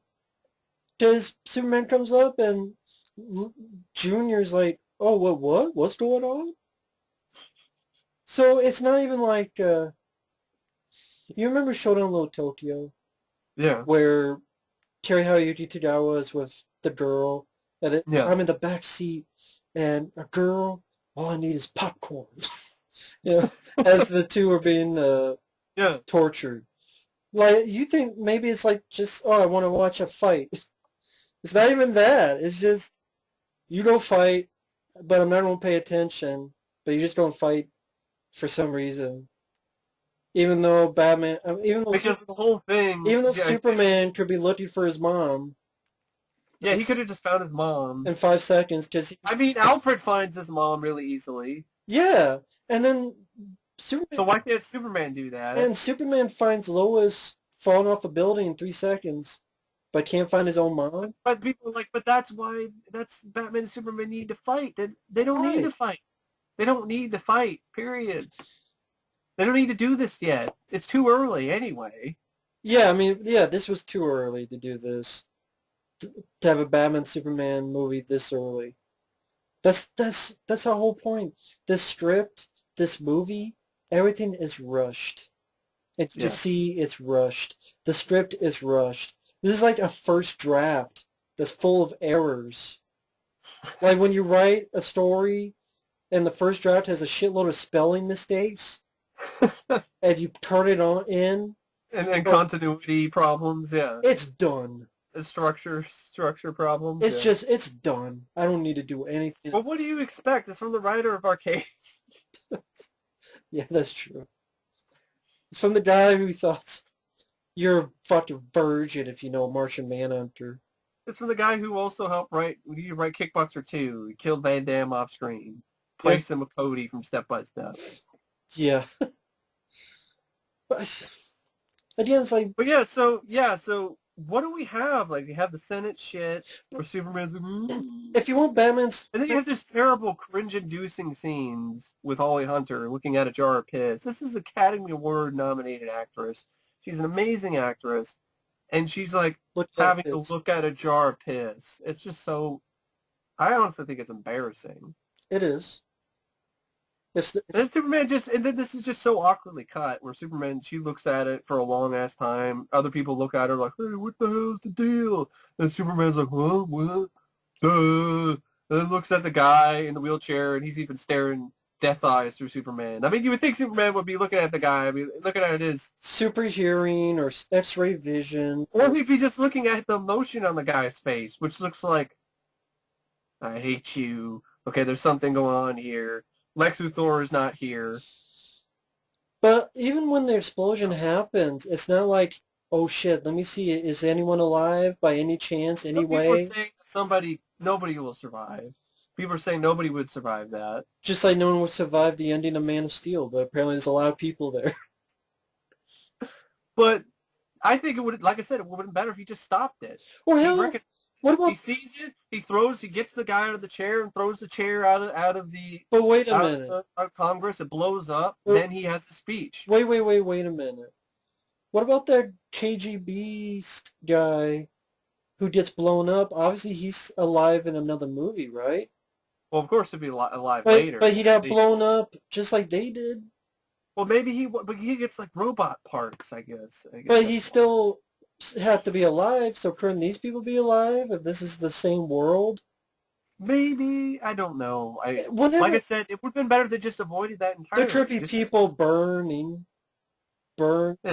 heavily damaged. He doesn't even try, though. That's my point. He doesn't try. He just looks like he's got a dump in his pants and he leaves. That's a shitty Superman. Yeah, and he goes to be with Lois, because all he seems to care about is Lois. And that ties in with Batman's inexplicable dream sequence. I forget if that's before or after, because I know there's the party where Well, that was pretty lame, too, because that just felt like, okay, we need Wonder Woman to show up, but we already know it's her because of the damn trailer. There's no surprise. And it just felt like something out of The Dark Knight Rises or Batman Returns with Catwoman. And she, like, steals something, but then gives it back to Bruce. Yeah. Why? Yeah. What was the point of that? Like, she steals it just to give it back. And I agree with you. Affleck seems kind of bored. Like, he has it in that scene. During that scene, yeah. He doesn't have anything to work with. The one time he has something kind of fun is when he's talking to that one chick and he's trying to make up an excuse, you know, to why he's in the computer room. You want to know why he's bored? Because he's got to act with Gal Gadot. A fun, shitty actors who can't understand what the fuck she's saying. She's very flat, too. I know a lot of people, to each their own, like her. I'm not one of them. Why? I barely can understand what she's saying half the time. Why do people like She's exotic. She has an accent that's exotic. That fits with where she comes from. Yeah, but what does she do in this movie that people are like, yay? I don't know. I don't know. Because a lot of her lines of dialogue, not much to me. Don't leave much of an impression. She's pretty flat. She had like 4 lines. The dialogue. And then the action bits with the ridiculous score, which is so out of place at this movie. By Junkie XL. That had to be Junkie XL on the music. Speaking of Junkie XL, that ties into the dream sequence, where, of course, the montage, the most depressing montage ever, happens after the whole meetup with Bruce Wayne. And another thing, why is Lex Luthor like, oh, Clark Kent and Bruce Wayne together, finally. Because apparently he knows they're Batman and Superman. But he's it's basically breaking the fourth wall to the audience. But it doesn't make any sense in this instance, because that's why you should wait till a later film where Clark is already an established reporter and has a good reputation and isn't just some guy that Lawrence Fishburne says, well, I want to do this Batman story. And Lawrence Fishburne says, no, you need to do the football story. Do what I tell you. You write football. You're right. This is a football writer. Who gives a shit about sports? Why should Lex give a shit about the Daily Planet's sports writer? Because he knows he's Superman. Somehow. Just like he knows all about these, metahumans. With the fucking icons he made. Wonder Woman symbol, all the Cyborg, Flash, Aquaman. The little symbols he made for himself. I guess. Off the top of his head, I guess. It just thought... By the way, why does Wonder Woman care about a photo? That's like from 50 years ago? 1920? I don't know. The 20s? I don't know. I mean, why does she care? By the way, she's on airplane. Because it shows that she's immortal. By the way, Mike, do you know Wonder Woman in the comics? Not that much. I was going to ask, what are her powers? Because like, it seems like sometimes she can fly and sometimes she can't fly. Yeah. Does she have invisible jet? It's kind of like that. Maybe if there was a movie before this, maybe I wouldn't have to ask Mike these questions. Like about this movie. Because people are saying, like, a lot of people say this is for the fans, so you don't have to explain things, because the fans will out. Well, thank God for me, then, since I've never read it. I'm sorry I didn't read any Wonder Woman comics. I apologize, movie. I apologize. This would be like after Iron Man, they do Civil War. Oh, God. Iron Man, and then we'll introduce Captain America, we'll just do Civil War, and Cap dies.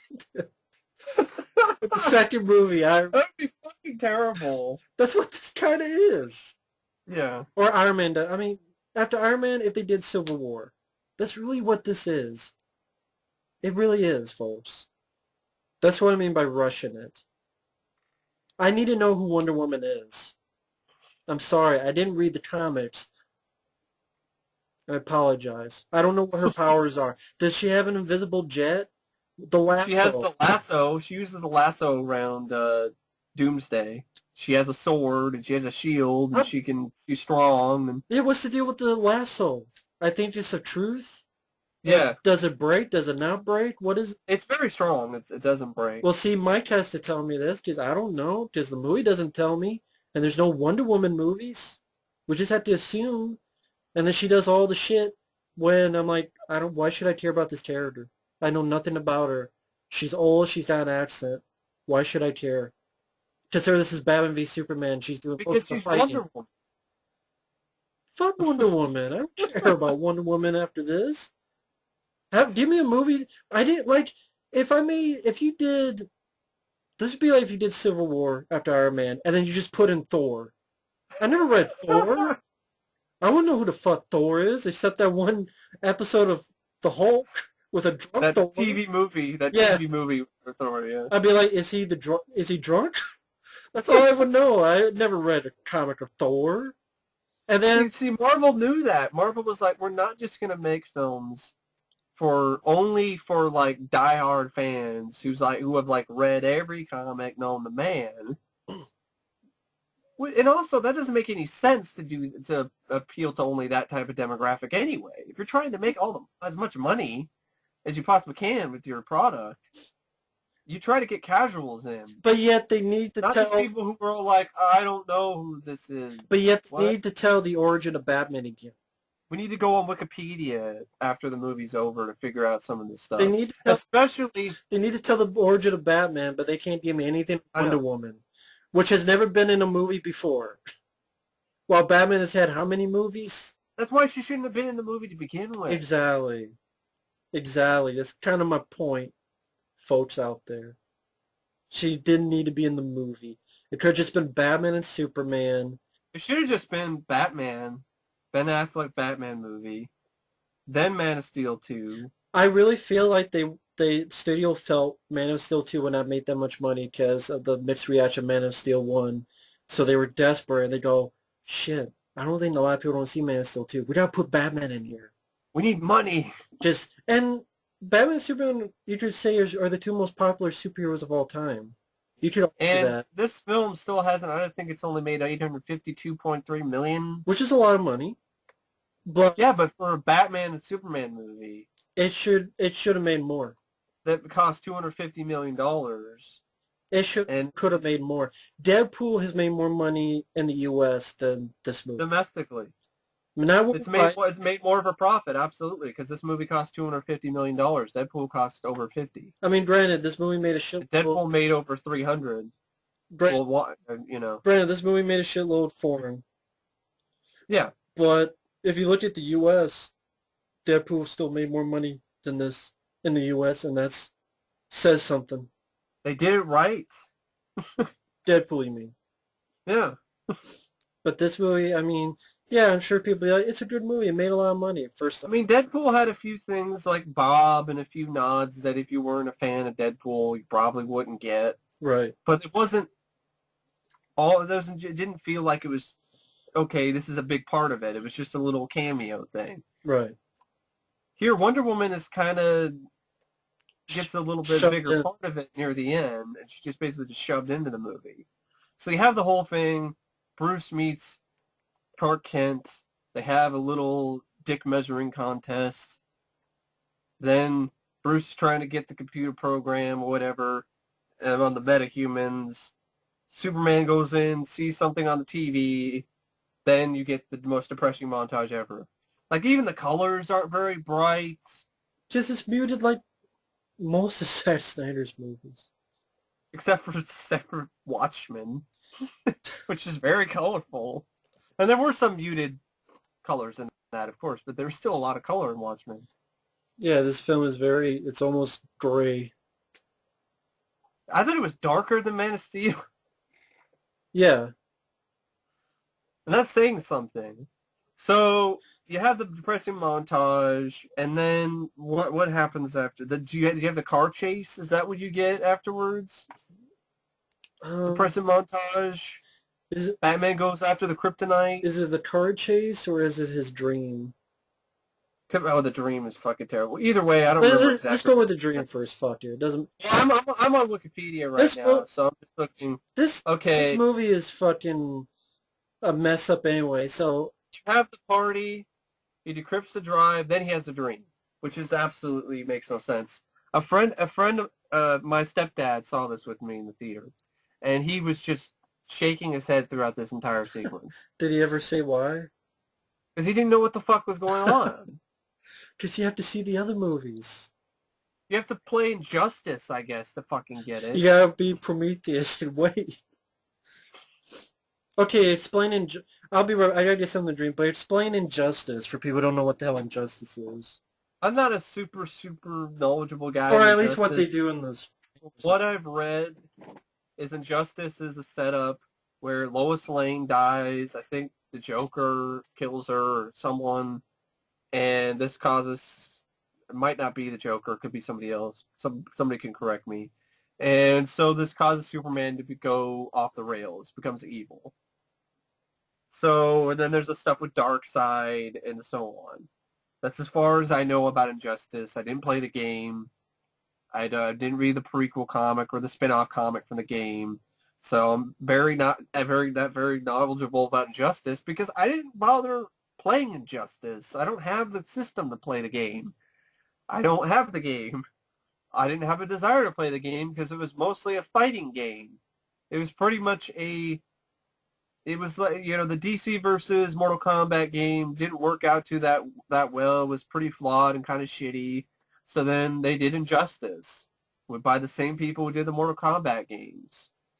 So it's basically a fighting game, but with a story that was kind of like, okay, all right, Batman, all of these other heroes versus Superman because he's gone off the deep end. He's gone crazy because Lois died. That's pretty much all I remember about Injustice. So I was talking about, Matt, as a rundown, Injustice is a video game. Okay. I didn't play it because I don't have the system for it. I didn't have a desire to play it either. Pretty much what it is, it's a fighting game. It's a fighting game based on there was a DC versus Mortal Kombat game, didn't get received very well. So then the same people behind the Mortal Kombat series did Injustice. And the whole concept is Lois Lane dies. I think the Joker, maybe it's the Joker who kills her or somebody else. Lois Lane dies. Superman loses his mind and goes on a killing spree. He becomes evil. It's up to these other heroes to stop him. Huh. I think there's something with Darkseid involved in there as well. Darkseid. That's all I know off the top of my head. I could do some more. I could But one. Even the gist of it, Superman's a bad guy. Gods Among Us is pretty much it. There is also a prequel. There was an alternate reality. That's what it is. Joker destroys Metropolis with a nuclear weapon, kills millions of people, and tricks Superman into killing Lois Lane and their unborn child. Superman then murders the Joker in retribution, and then Superman establishes a unified world government, and then he leads it as the new High Counselor, keeping peace through any means necessary. A war then ensues between the forces of Superman's regime and Batman's insurgency force. So it's an Elseworld sort of story. Mm-hmm. So I don't think Darkseid. I don't know if Darkseid is even involved in this story or not. By the way, I'm not really the guy to be like, oh, what's Injustice? So that's the thing. Unless you played Injustice or you've read the Injustice comics, you're watching this scene being like, what the fuck am I watching? I don't know. Batman's Mad Max? And there's these flying fucking things flying around. Parademons. And Superman has an army? I guess Lois is the key, and yeah, that shit where Batman has a dream within a dream. That's the Flash. The Flash can travel through your dreams. He has the power of Freddy Krueger. I guess so. I didn't know he had that power, but he's had the power of Freddy Krueger. Lois, she's the key. So this movie has more dreams than Nightmare on Elm Street. Or just as many, at least. I mean, and that was the stuff. I mean, that whole scene, decent bit of fisticuffs of Batman against some of these guys. In his duster, looking like Kevin Kevin Smith, Smith from Mallrats, yeah. Mallrats. But honestly, you didn't even... But if you don't know any of this stuff, you're going to be like, what the fuck? And if this is a prequel, a setup to what's going to happen next, I don't like the idea of Injustice happening next. And then, Maybe you know... that's Justice League Part 1 or Part 2. It's Superman coming back being evil. Maybe that's Part 2, Justice League Part 2. At the end of Part 1, Superman's back and now he's evil. And then Part 2 is just them stopping Superman. Maybe they'll kill him again. He'll die again. They'll flip the switch and have Darkseid be the hero. Yeah, Darkseid be the hero. But really, this whole scene is kind of pointless when you think about it. It wasn't really necessary. This is the kind of thing where it just confuses your audience unless they're already like diehard Injustice fans. Yeah, this movie it should have been just Batman versus Superman because of their ideals and contrast. Yeah. It's all. But we don't have that contrast with Superman, so then... Or even with Batman, because we don't know much about his history to get into this debate of contrast. Yeah. It's just, you gotta assume... Like you said earlier, where you say it's like you're entering this Batman into like his fourth movie. Yeah, that's what it feels like. And even with Superman, it's like this should be the fifth film, not the second. I agree. Absolutely. That's why it feels like if Iron Man and then you went to Civil War. That's what it feels like.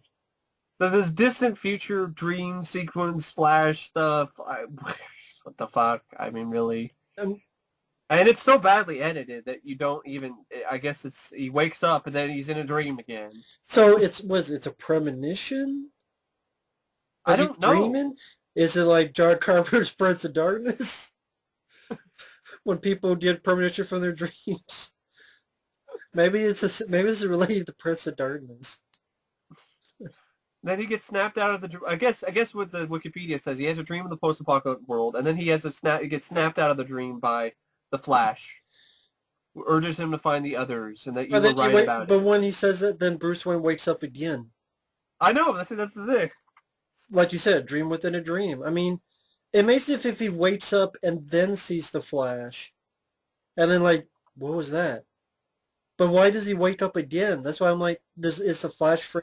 Maybe he didn't, but it's just so poorly edited that that's what it looked But like. they added that he literally does wake up. Like he's got his head and his arm, like sleeping on it, and then he juts up. Like he was sleeping. That's what I mean. This movie doesn't know what the fuck it's doing. That's bit by bit, every single thing we've said. If people like it, that's fine, but I don't get it. This is so poorly done. It's a clusterfuck. It's so fucking stupid. And then after that it's the entertainment value, too. After that nonsense, where you're just like, shaking your head like, why, what, why me, why worry, what the fuck? Then you get the whole thing where Luthor... Wayne realizes that Luthor is also investigating the metahumans, and then he finds out that Wonder Woman, that girl that he saw earlier, Diana Prince, is one of them. And he tells Alfred that it's not a dirty bomb. It's Kryptonite. He wants to weaponize it. Should it become necessary to fight Superman. And then you have the bombing. The bombing scene. I think you get the car chase because that's when Superman shows up and fucks up his car, right? Just after the bombing, Superman leaves. Oh, okay, yeah. For this Wikipedia doesn't even mention the car chase because even Wikipedia probably doesn't know what the fuck is going on in the movie. But yeah, I remember that part because the car chase was honestly pretty lame. I agree too. It was the Batmobile, kind of cool looking Batmobile. I like it. Doesn't do much, though. It's so fucking dark, I can't see shit anyway. It kind of looks like the Tumbler. Yeah, it does. But it looks a little bit better than the Tumbler to me. And so it's no answer to the first Batmobile from Tim Burton's films. That's for sure. He does pull a Fast Five, like when they're driving the safe, but he pulls a car and smashes another car. I don't know how those guys survive. They don't. Kills a bunch of people.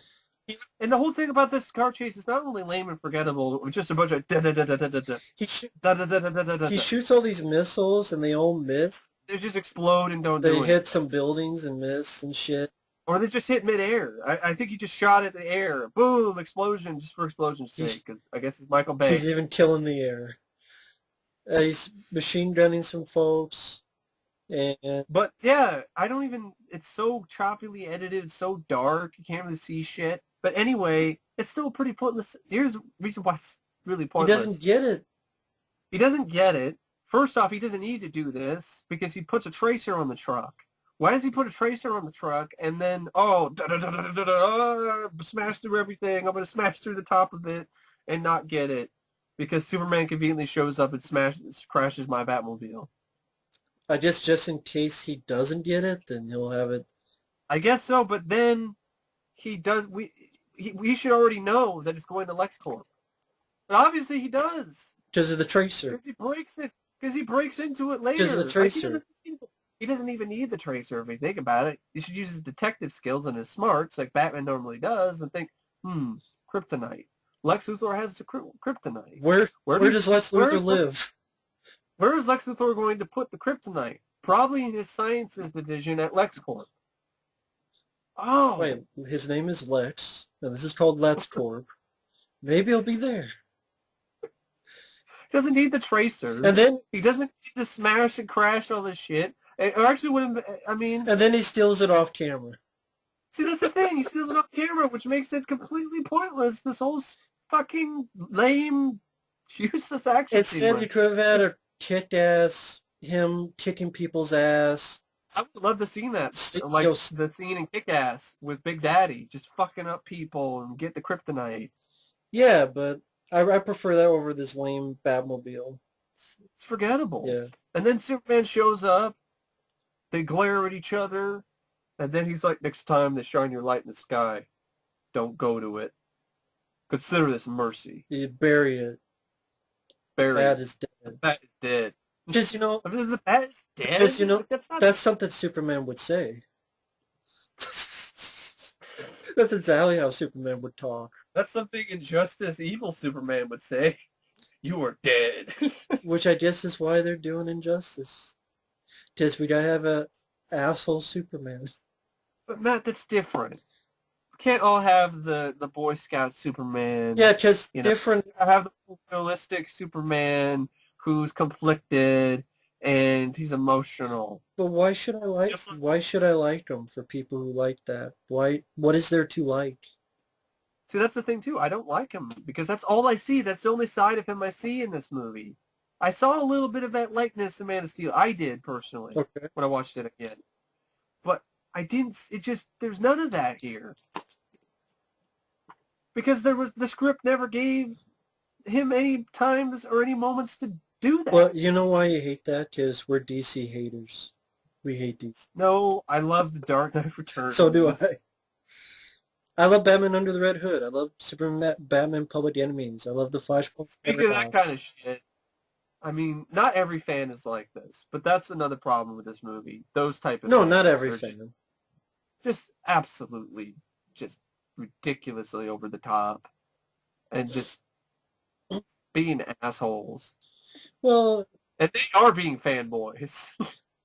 The same people who gave death threats for Dark Knight Rises, critics, and the same people who wrote to Obama about Ben Affleck as Batman. Those kind of Yeah. And then there's people who are telling you stuff like, this is a real comment I got. This is a little tangent because I have to share this because it's just unbelievable. The stupidity of this. It's a real comment I got on my rant I did a while back on this movie. Yo, men, you so stupid, eh? You're a dumb ass.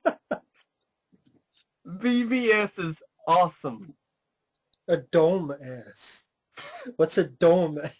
You like Beyond Thunderdome? Got a butt head? Is that it? Yeah, dome. You dome ass. Got an ass on your dome? Dome. You accidentally dome your son? Seriously, this guy spelled yo as in yo, like, hey, yo. Maybe he thinks he's Razor Ramon. Hey, yo. Hey, yo. Razor Ramon is Batman. Hey, yo. He's like, yo, man. He doesn't even spell man right. He says M-E-N. He spells it M-E-N, Yo, men. comma. You so stupide. He puts an E at the end of stupid for some reason. Is he Spanish?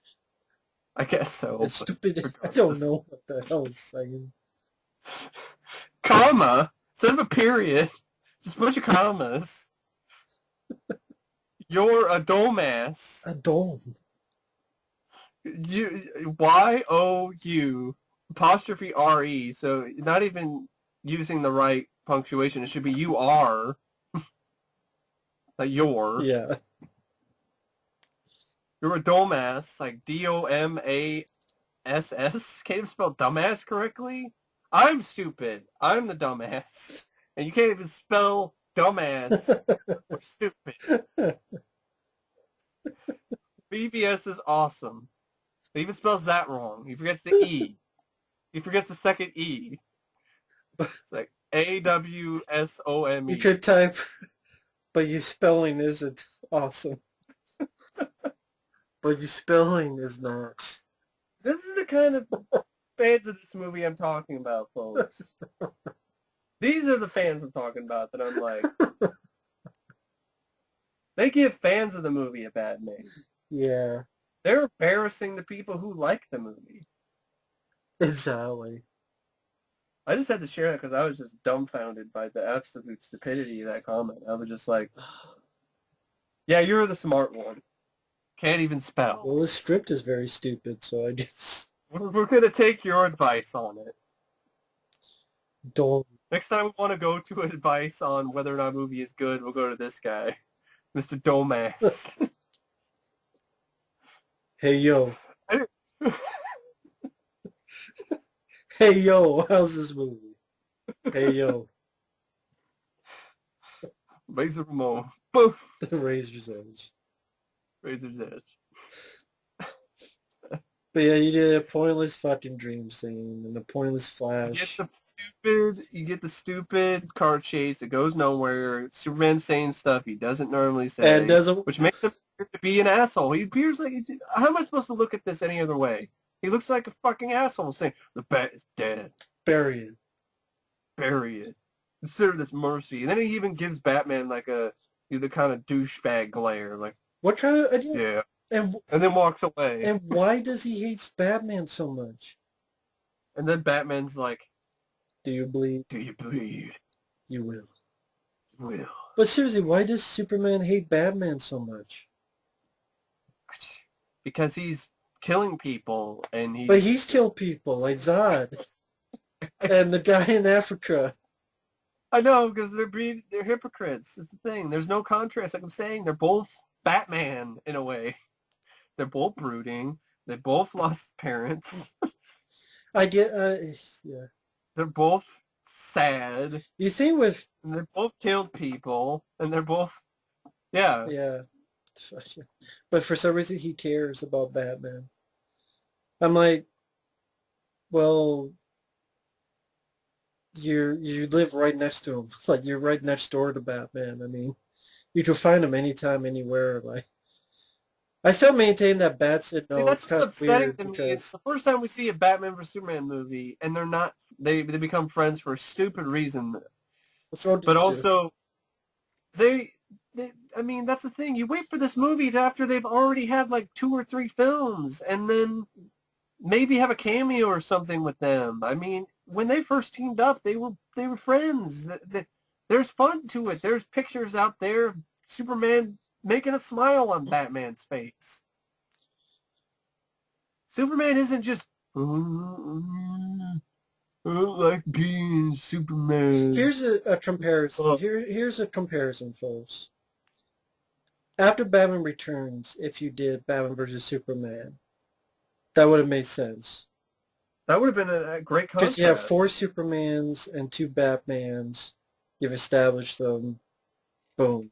I would have loved to have seen that. Chris Reeve, Michael Keaton, World's Finest. And those are definite opposites. Contrast.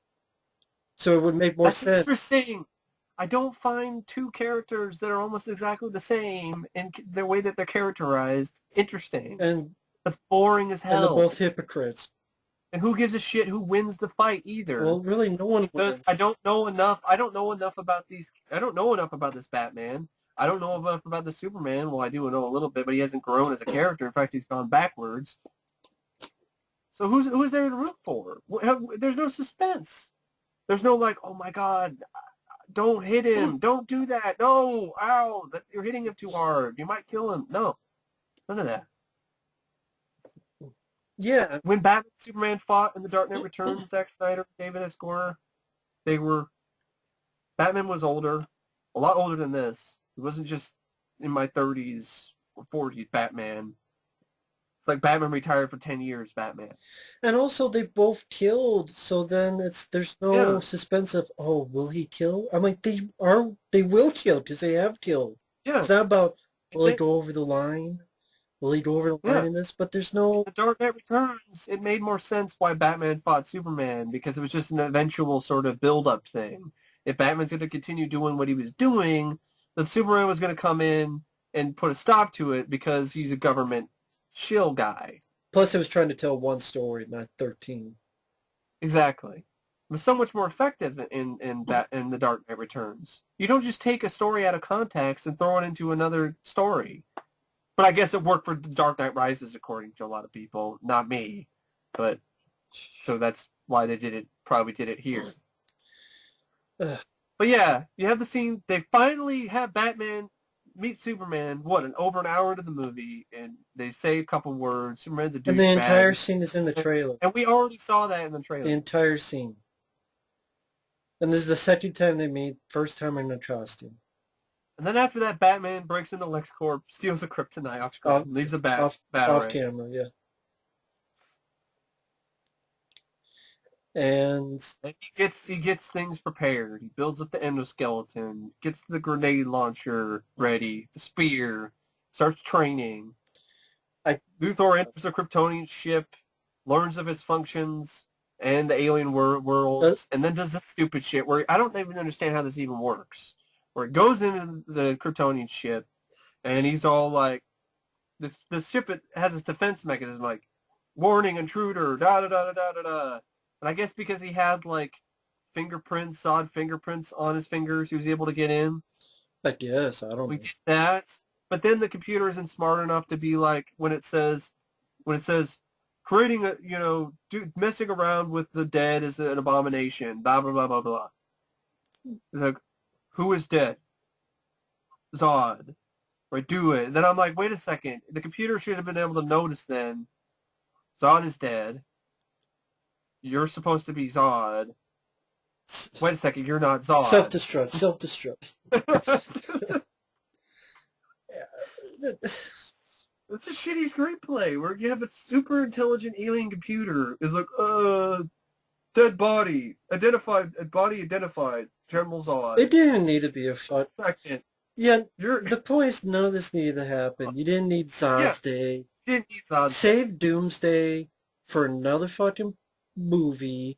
And I like Doomsday's plot the way it is in the comic. Yes, it's kind of simple, but I like it that way, where it's this creature that's bred and built and to be tortured over and over and over again in order to make it stronger, and then it breaks out and then beats Superman. And it's a very powerful moment in the comics. Say what you want about the death of Superman, how you think it ruined the comics for generations to come. But I don't understand that. That's been... I think that's Superman's best story. Death of Superman and Return of Superman are my favorite Superman stories, so I disagree with that. Because it brings him down to the lowest that he can get physically. He does save the world by pouring his body and soul. Yeah. And then we see and it was we already established years. And he's relatable because death comes for all, including the biggest guy. And then we get a rebirth, so we see, the world, this is what the world meant to Superman. Yeah. And we've known this Superman for years. It's not he dies in like his second time trying to stop some threat from destroying the Earth. Maybe they'll have another Doomsday and kill him again. That's just pointless. You fucked it up. And we'll talk about that later, but all kinds of stuff. He didn't need fucking Zod's day, which Zod... No. So Zod and Jesse Eisenberg creates the Abomination. I guess. That... It was... How the hell does that work? Wouldn't it be like a zombie Zod? Zombie Michael Shannon? Dancing it with the zombie Zod. Just dancing with the zombie Zod. Just Painted in the corner. All we want to do or is hell, dance with the zombie Zod. Now that I think about it, you know what they could have done? Somebody came up with the idea. I remember it was actually Channel Awesome, like Nostalgia Critic, and that was actually kind of a decent idea. But it actually is Zombie Zod. It's just Zod. No, I was just saying, Doomsday. what if he changed into Bizarro? Yeah, that's another good idea. Like with the altered DNA, he becomes Bizarro. Or somehow he gets Superman's DNA and that's created to create Bizarro. I don't know. You didn't need fucking... He already kind of have Nuclear Man in the movie anyway, because Doomsday evolves because he gets hit with a nuke. And he gets created by Lex. Yeah, there's Nuclear Man. Oh yeah, that's the one Superman movie they looked at. They looked at The Quest for Peace. Oh my god. So yeah, you have the stuff where the computer's like, "Oh, I'm gonna be dumbass," and then for some you do reason, have Jesse Eisenberg acting like that one guy. That's What, the one that was deleted out of the movie? No, the Lenny, not that the. Oh, that's what I'm saying. Yeah, he's Lenny. That's what I mean. So Quest for Peace. That's there you go.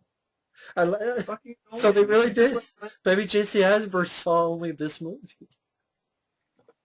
It's the Quest for Peace. It all goes back to the Quest for Peace. The worst Superman movie with Christopher Reeve. Maybe they're all hidden Quest for Peace fans. We can't closeted Quest for Peace. We can't do a remake, but we could be inspired by it. It's just as dumb as Quest for Peace is, to be honest. Yeah. With the stupid stuff of like, oh, regular clippers can clip through Superman's hair, which is supposed to Quest for Peace, be super strong. It's just as stupid as a Kryptonian computer not being able to tell, one from other. Is dead. Well, he does take Luthor. He does take off fingerprints with Kryptonite. Zod's fingerprint. Yeah, that's what I'm saying. But the computer should still be like, as soon as they identified Zod's dead body. Like, this is the shit they're concentrating on instead of the 50 other things they could have. Exactly. And I'm only mentioning this because it's there, and because the movie was fucking so boring. I was staring at the ceiling tiles while I was watching the movie in the theater. So I think then we get Luthor kidnaps Martha. Yeah. Dying. Which Superman doesn't notice for some reason. No, he doesn't. Of course, Superman went into exile already. This is after the bombing. That's... We already talked about the bombing. He spoke with his dead dad. Some story about... Why? How? I know. It's not even explained. They don't even show it's like a dream scene, like the Batman scenes do with Bruce Wayne. And so she shows up in the Arctic. He's got a beard again. Like, what is this, a flashback now? To a scene from the time of Man of Steel? Maybe. Because he's got a beard like he did when he was on the Deadliest Catch boat. By the way, you saw Man of Steel again. Did they ever mention what happened with that hologram of Russell Crowe? Yeah, he got destroyed by Zod or whatever, one of the people. Yeah. Oh, okay. I was going to say, he's not in here because they're trying to afford. Well, he got destroyed. Okay. So. But apparently Kevin Costner took him back as a ghost somehow. Was he having an acid trip, Superman, or he just goes to Oh yeah, there's no Fortress. Is there a Fortress of Solitude? No, That's right. So he's in the Arctic for just like there's no because he was there in the Batcave. first one. Well, the kind of Batman doesn't. There's no Wayne Manor because it burned down. We don't know why. Yeah, what? Oh no, that's another dream scene with the giant bat. Remember the giant bat that came out? Yeah, yeah, exactly. That looked like shit. Looked like something out of a Sci-Fi Channel movie. They Yeah, ripped giant off bat. a Batman Forever, the deleted scene. And they cut that out of Batman Forever because it was ridiculous. Why was that That needed? was, and that was Batman Forever. And that's a pretty ridiculous Why movie. did they need that in this movie? Seeing a giant CGI bat. A jump scare? But seeing a giant CGI bat? I mean, Why do we need a jump scare in a Batman Superman movie? It's not a horror because they film. knew the audience would be bored. So we gotta have something to wake them up. We know they're asleep. So we need something to wake them up. So Giant bat! Ah! it's just a stupid giant bat. I'm like, is that man bat? No, it's just a giant fucking bat. Just for shits and giggles. Oh, shit. So, For some fucking reason. so you have the fucking flash. Is it a flashback? I don't know, because the editing in this movie It's sucks and like the he's writing. seeing a vision of his dead dad for some reason, How? playing with So he just, rocks. is that where he buried his dad? I don't... But his dad flew away tornado. There's no way to bury him. What, he found him later on a stream they didn't show? Or he just buried him The in... tornado took him to the Arctic. He buried him in spirit under these rocks. Okay. Because there's no funeral, there's no cemetery in Smallville, I guess. I know. It's like trying to be like Star Trek Generations. Remember, Kirk dies and he just puts rocks there. That'd be funny if it was just William Shatner out of the blue then. It's just, yeah, I'm Captain Kirk. This is how he's supposed to be a hero? You're not doing it? Let me show you the ropes. See, you're not being a hero.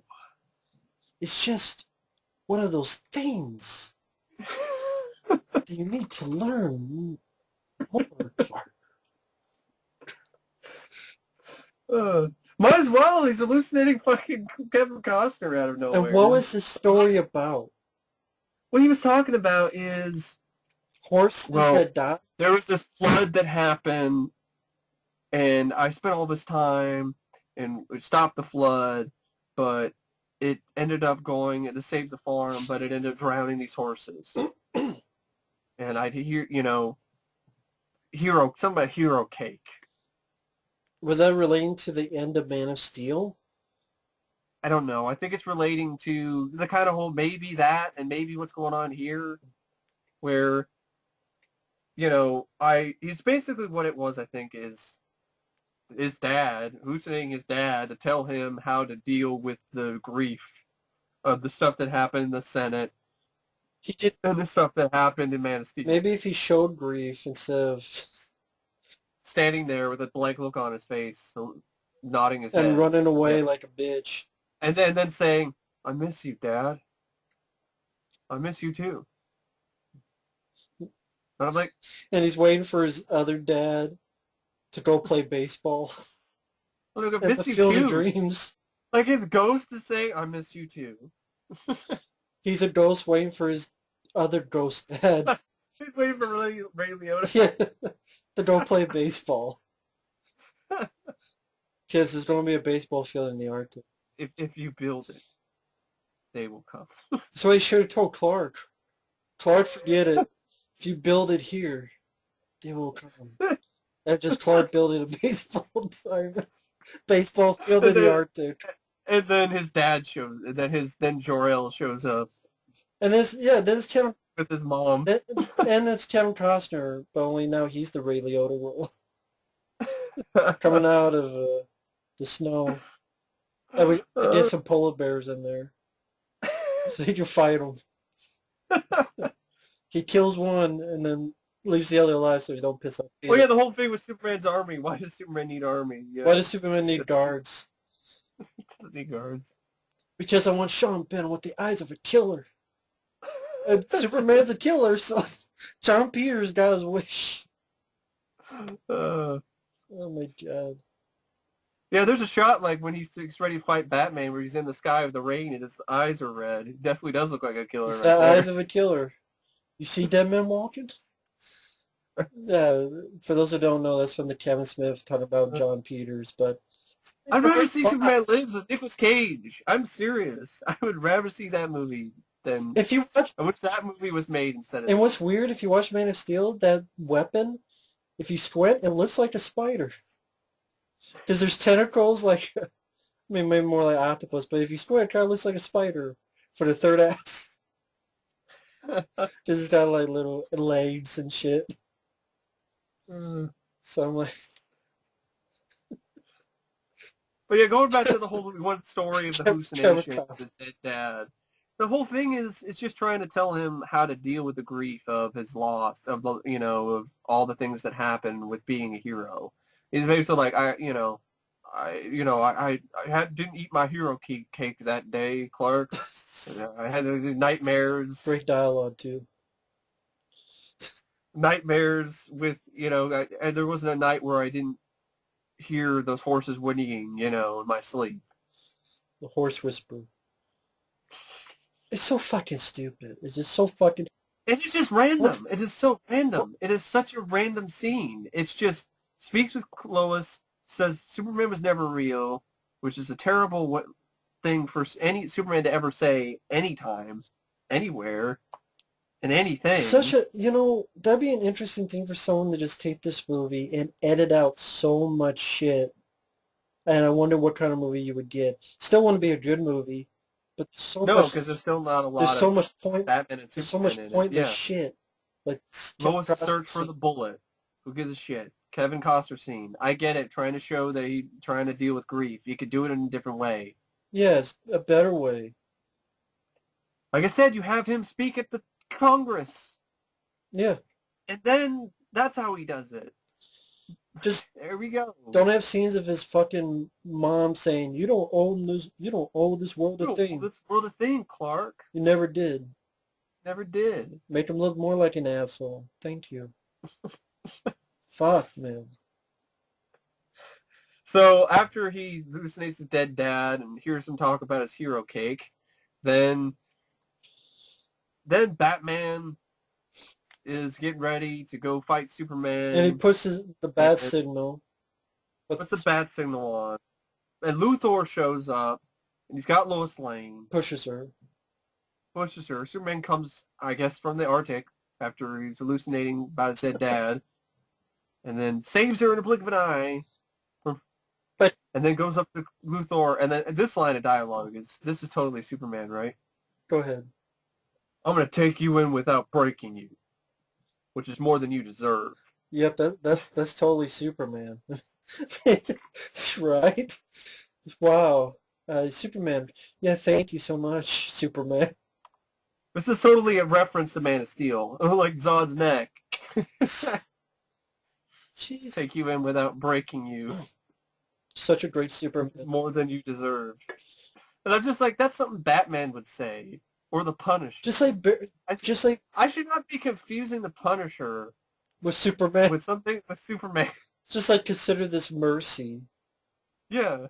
I mean, the Punisher would be like, I'm going to take you in without breaking you. Yeah, I mean, I guess. But then the Punisher doesn't take people in, so it'd be more like Batman. Yeah. That's totally a Batman line. Or Daredevil.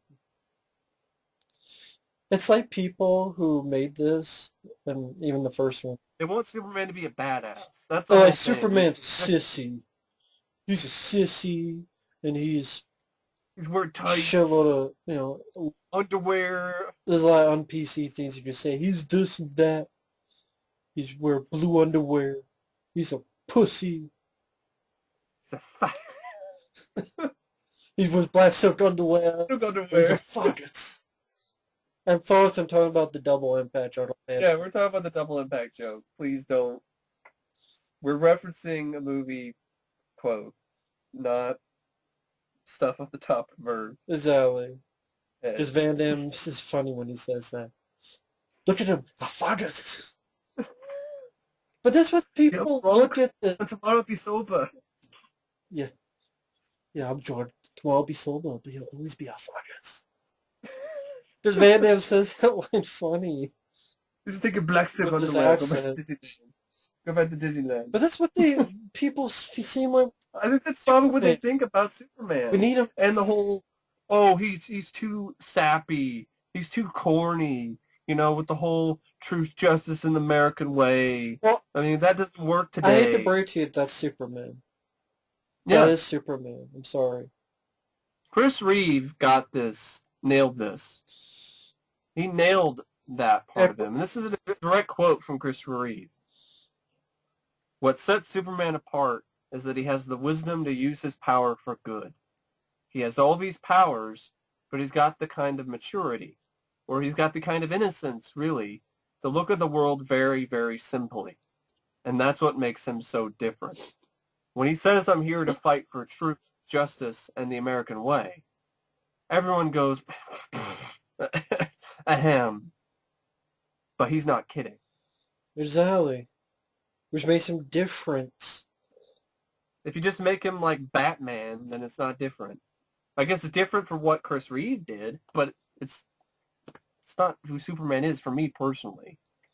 It's a shitty Superman. It's not super. What makes him super, folks? What about the Superman makes you... What about the Superman inspires you? What about the Superman, you see him, and you see the good in humanity? I don't see that Superman. This is a Superman who says Superman was never real. This is a Superman that says, just serve this mercy. I'll break your back like I'll break your friend. He might as well be John Lee from Bloodsport. I'll break you. Like I'll break your friend. Friend. He's pretty much saying that to Luthor and anyone else. The Batman. Hell, on a bad day, he'll probably say that to Lois. I mean, shit. He's just an asshole. He's like the evil Superman from Superman 3. Who got exposed to the Superman 3. You got exposed to the red kryptonite, but he didn't get exposed to red kryptonite. That's just how he is. So this whole plan with Luthor. You're expecting me to save you. I don't do that anymore. Yeah. So Luthor shows him pictures of his mom, which again, he knows for some reason, Luthor knows everything. He knows about Lois. She fell off a building. Wow, Lois, she's in danger. Whoosh. He can't deal with his mom. Can't find his mom for some reason. Even though he's got super sight and hearing. Because he wasn't looking. Why? It's his mom. He wasn't looking. Just the script tells you to. And Luthor says, you gotta go over and rip Batman's head off. Yeah, that's basically what he says. Fight. For an hour. Fight. Something like you got an hour?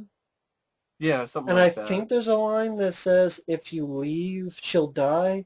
But he's not paying attention, so... Yeah, he's not paying attention to anything. He's busy building Zod's Day while all this is happening. Which you think Superman could notice with, his super sight and look at Luthor and go, he's not paying attention. Fuck this. I'm going to find my mom. I'm going to use my X-ray vision. Oh, what's her heartbeat? That's my mom. Oh,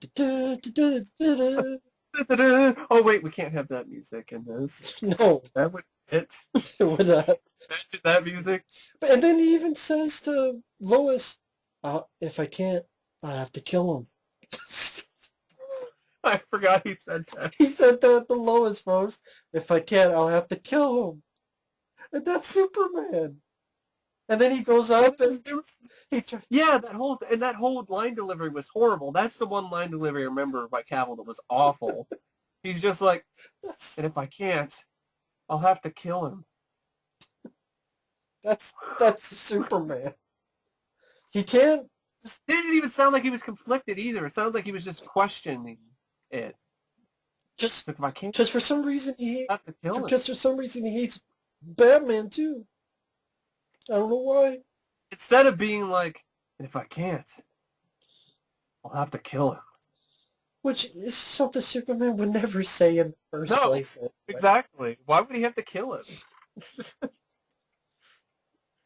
So he flies off, fight Batman. Superman tries to reason with Batman, doing the right thing, tries to stop him. But then Batman has like this stupid fucking traps that do nothing. Well, we already saw none of this stuff. I mean, if you remember the deleted scene of Superman in the movie, Superman goes through Luthor's traps, bullets, fire, nothing. Well, doesn't do anything to Superman. Batman should already know this, even if this wasn't, okay, it's the Man of Steel Superman. He should already know that bullets aren't going to do anything to Superman. Well, first off, Superman tries for like 30 seconds. Stops. Yeah. And then And then he just shoves Batman 50 feet away. Yeah, like 80 feet away. Because he's like pissed. Damn it, you won't listen to me. Fuck you. He could just grab him and... Yeah, just be like, my mother, it's Luthor. My mother's kidnapped. He's kidnapped my mother. Which, by the way, I know this is jumping ahead, but he says, save Martha, not save my mom. I know. Why? Wouldn't you go, my mom? No, he's like, Martha. Save I don't call my mom. Well, it's not technically his real mom, but it's his mom. Yeah, exactly. Yeah. Yeah. If he's ready to rip Batman's head off because he says Martha. He says Ma Kent. Not Martha Kent. A lot of the time, it's Ma. It's like, hey, mom. Yeah. He's got to say it because it's Batman's mom's name. That's the only reason. Yeah. It's for the script, exactly. But I mean, the traps are useless. It's just, hey, a sound gun. What is he, Venom? All that does is just disorientate him briefly, and then he just smashes it. I mean, what about the smoke bomb? That affected him more in The Dark Knight Returns. Remember, use it a little bit, made him like bleed a little bit, but then he's like, enough of this, smashes it. But in The Dark Knight Returns, Batman's not like having guns, miniguns. That's stupid. Did nothing. Superman just rips out a manhole, rips it in half, and smashes them. It was just an excuse to have Superman use heat vision. Because he'd never used it much in the movie. And so Batman shoots a smoke pellet at him. What? And fucking Superman can't see Batman through the smoke pellet. And this is before he gets shot by the kryptonite gas, so there's no excuse here. He could blow the smoke away with his super blast. It's stupid. Why the hell would Superman be like, oh, I can't see Batman through smoke? Was it lead? How the hell? No one's even mentioned lead. I don't even know if Superman knows he can't see through lead. Yeah. How the hell would anyone else? See, that's the thing. But I'm just mentioning that because that's the whole thing. Just someone might use that as an excuse. But there's nothing in the movie about that. They don't mention it, that lead is a... There's no X-ray vision in the movie either, so maybe he lost it in between movies. No, he just didn't use it. He can't see through smoke, folks. Right? He can't blow the smoke away. He just goes through the smoke. He's like, where did he go, what? George? Where did he go? Where did he go, George? Where did he go? That's what it is. It's so stupid. It is. The fight in Dark Knight Returns is much better. That's an animated movie. That makes Superman look like a complete dumbass. He's like, oh, what? I can't see.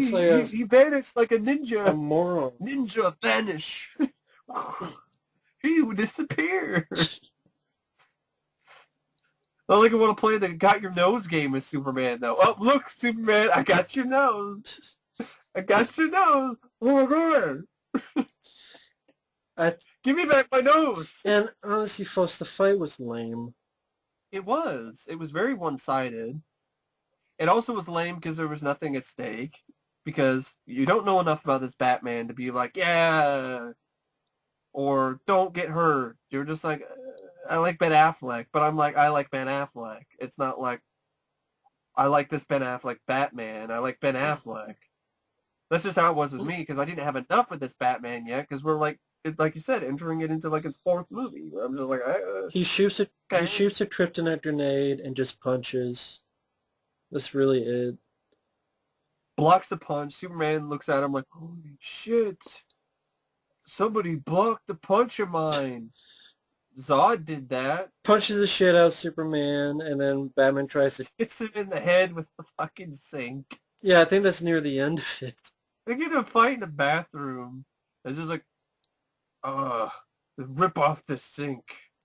Everything in the kitchen Like, sink. what was it in the...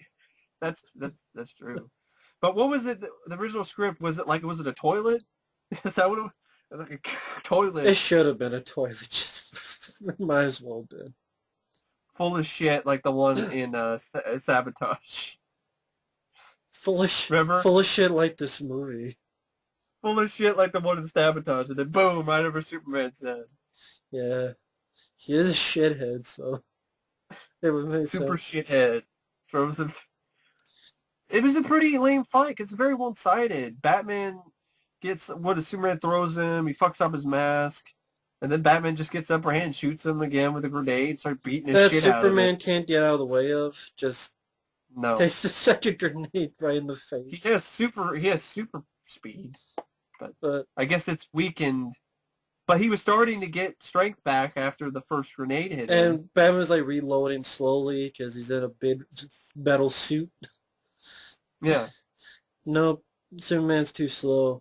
He cannot get out of the way for a grenade.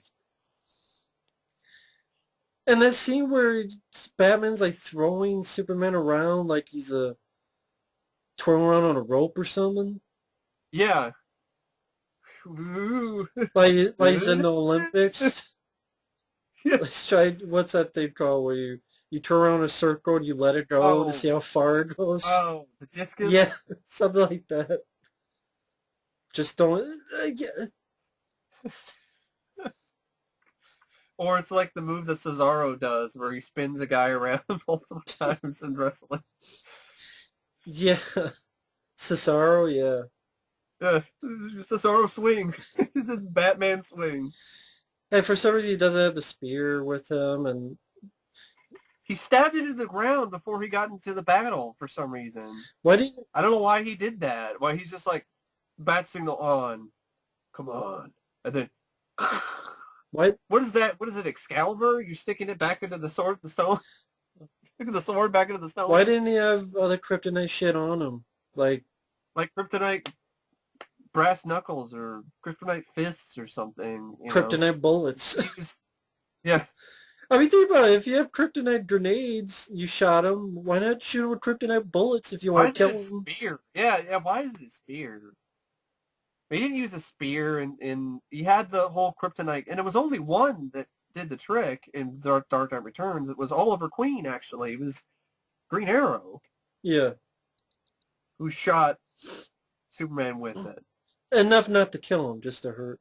Yeah, just enough for Bruce Wayne. Because that movie made sense. I remember hearing that this line was one of the first things they said. They announced this Superman movie with this line. And it's not in this movie. Now, it could be in the director's cut, but even then, it's just, I don't see, it doesn't have the same, it wouldn't have the same impact as it does in The Dark Knight Returns, where Batman's got Superman, he's got him down, and he's like, I don't have to go easy on you. A different binding agent, a stronger mix. I want you to remember that. I wanted to remind you to stay out of my way. In all the years to come, in your most private moments, I want you to remember the one man who beat you. But it wouldn't be in this movie because he's ready to stab him in the heart. I know. But that's how they announced this movie. Isn't it it's so crazy? They announced this movie, first thing they announced it, they had that line. And the movie is he's ready to stab him in the heart. By 3 inches. Why would he stop? Why would he stop once it's his mom? Because he's like, there's a 1% chance. Yeah, to destroy the world. We gotta stop him. Wait, your mom has the same name as mom? Dead mom? Ooh, shit, we're bosom buddies. Cue the Billy Joel song. We could be the white men that can't jump. Let's go play basketball and hit a basket. Best friends forever. It's, And I know some people say, well, it's deeper than that. It doesn't get much deeper other than, oh, they have to save Martha, as in, you're killing Martha, you're letting Martha die. Like, you're letting your legacy die, or you're letting everything that's that not in the you... movie. That's not in the movie. Whatever these people are saying, it's not in the movie, folks. It's not in the movie. You have a giant CGI bat in the movie.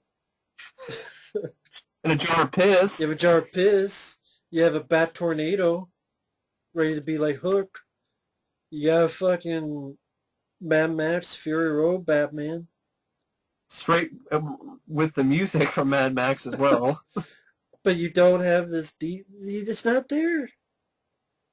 Don't give me this... It's just It's they have not the same. there. They have the same. They have the same first name. Their moms, yeah. What you did is where they said, say Martha, not say, oh, my mom.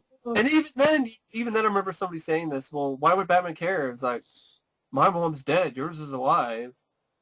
Well, fuck it. Stabbed. Credits. Why would he stop after he spent a year and a half? Yeah, 18 months, yeah. Building up to this point, why would he stop? You're letting Martha die. Why'd you say that name? Why'd you say that Why'd you say that name? Why'd you say that name?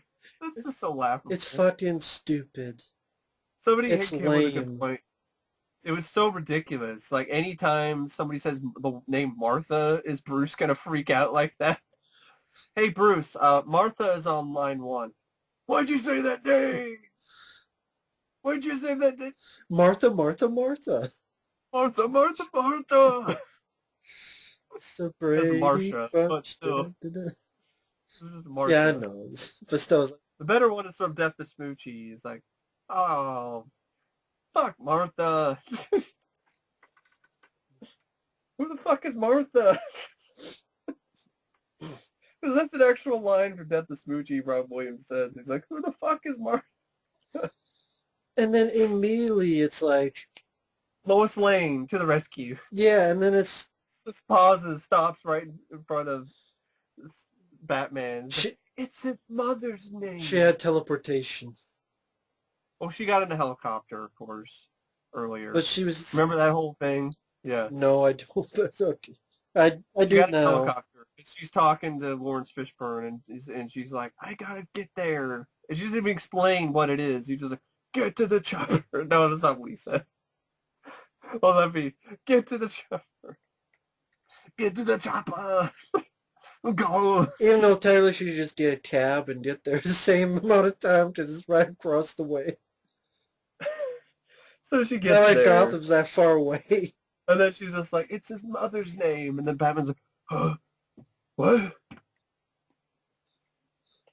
Martha will not die tonight, my best friends. I promise you this. Martha will not die tonight. And then you get the best action sequence out of the movie. An hour and 50-something Which I thought there'd be more of this kind of fights, but no, it's just this one fight. Yeah, I thought, like I said, you could have had in the beginning. You could have had another one with Luthor His and cohorts. LexCorp. Yeah, three of them instead of just one. it's a good scene. It's fun. I like the choreography. It's finally Batman doing martial arts. The Arkham Asylum style. I don't know how much Ben Affleck did, but still, it's doing moves that are a lot like what he does in the comics. Not stiff, shitty, wannabe UFC crap like from Nolan's films. I'd be curious to see how much of that Ben Affleck did, because he did a good job in Daredevil and such. So yeah, I think he did too. I agree. I'm gonna say it. I like Daredevil more than this movie. Theatrical and director's cut. Don't care. I agree. What kind of shit I might get for it. I honestly thought Ben Affleck did a great job as Daredevil. I agree. And I think he could have done a better job as Batman here, but he didn't have much to work with. I agree with the sad Affleck meme. It's probably because he was just like, they're talking about, all the bad reviews that the film has been getting. Like, do you feel, hello darkness, my old friend. Oh, yeah. I remember that. I've come to meet with you. Because he's brought, like you said earlier, he's just thinking of, yeah, I fucked it up. I would have done a better job writing this. He's like, yeah, Zack Snyder, that fucking dickhead. David S. Goyer, fucking writer of Arcade. Yeah, you got the writer of Demonic Toys. But yeah, so you have it's his mother's name, and then you have the fight, little best action sequence in the movie. Which, why doesn't Superman save his mom? Because he's too weak. Really? Yeah, because of the kryptonite. But then But even then the he whole starts spear, to fight Doomsday. You have the stuff with Lois where it's like, what do I do with the spear? What do I do with this? Batman should have just taken it with him. That was just stupid anyway. Why did he leave it? He should just taken it with him. Put it in his Batwing. Why would he leave it in the first place? Especially if Superman is there. But the longer he has it near Superman, the more it's making him sicker. I still don't get why Superman doesn't save his own mom. I mean, he's got X-ray vision. He would... Yeah. Let me go in, grab her, boop, bye-bye, fly away. I mean... We would have done that before, but that doesn't lead up to a cool action scene. But my idea, you would have Batman fight, Lex's super army or whatever that have the Superman symbols on their shoulders. Or you could have had... You could have had You could have the action scene, but you also... Or have... Luthor has guards and shit. Yeah. Batman do that while Superman's fighting Doomsday. So they're both doing something at the same time. Yeah. Instead, fucking Zod stayed, man. So you have the whole thing where, Batman fucks up these guys in the abandoned warehouse. Best scene in the movie. Burns the soon-to-be KGB Sky alive. Then you have a random line of dialogue that is like a moment of levity that just seems... In this movie, it just doesn't I'm a friend of your son. Yeah, I'm a friend of your son. I just tried to kill him, but I'm a friend of your son. And then, it was like, yeah, I thought so. I think it's the cape. That's okay. I just killed a guy in front of you, but keep going. Yeah, it was just this moment of random levity. I know it's just like, this is what happens when you have a film that's 90% dark, gritty, and depressing, and only 10% light. Well, David Goyer doesn't know how to write that shit. Because whenever that happens, it's just that seems out of place whenever there is a moment of levity, because there's not enough of them. There's not a balance. There's no balance between the light and dark in this Just movie. David Goyer doesn't know how to write that shit. I guess not. So Batman saves Martha. Then we have Zod's Day is created. And then Wonder Woman, I guess, is going to leave. On his Israeli airline. When does the previews of the Justice League? I forgot about that. It's right after he said... I swear it's right after he says, if I don't, I gotta kill him. Like right before the fight. The movie just stops to a halt. It stops for Wonder Woman to look at video files on her computer of the Flash, who's got a ponytail, he's got a man bun, and he's at a... This is the same actor who played he was in Trainwreck with Amy Schumer, and he played this character who was like a young kid who was like very effeminate. Like the whole thing where he's all like, oh yeah, touch my nipples, oh yeah, and that guy's the Flash. Oh, great. I'm just saying, maybe he'll surprise me. I'm just saying, like, I can't I saw Trainwreck, I see that actor, and I'm like, who's that guy? The guy who's like, pinch my nipples, Sorry. So...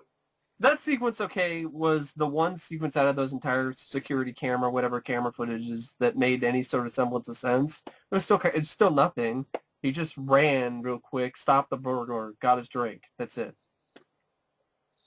Was this necessary? Do we need to see this in the middle of the movie? And just stop the movie to show me this?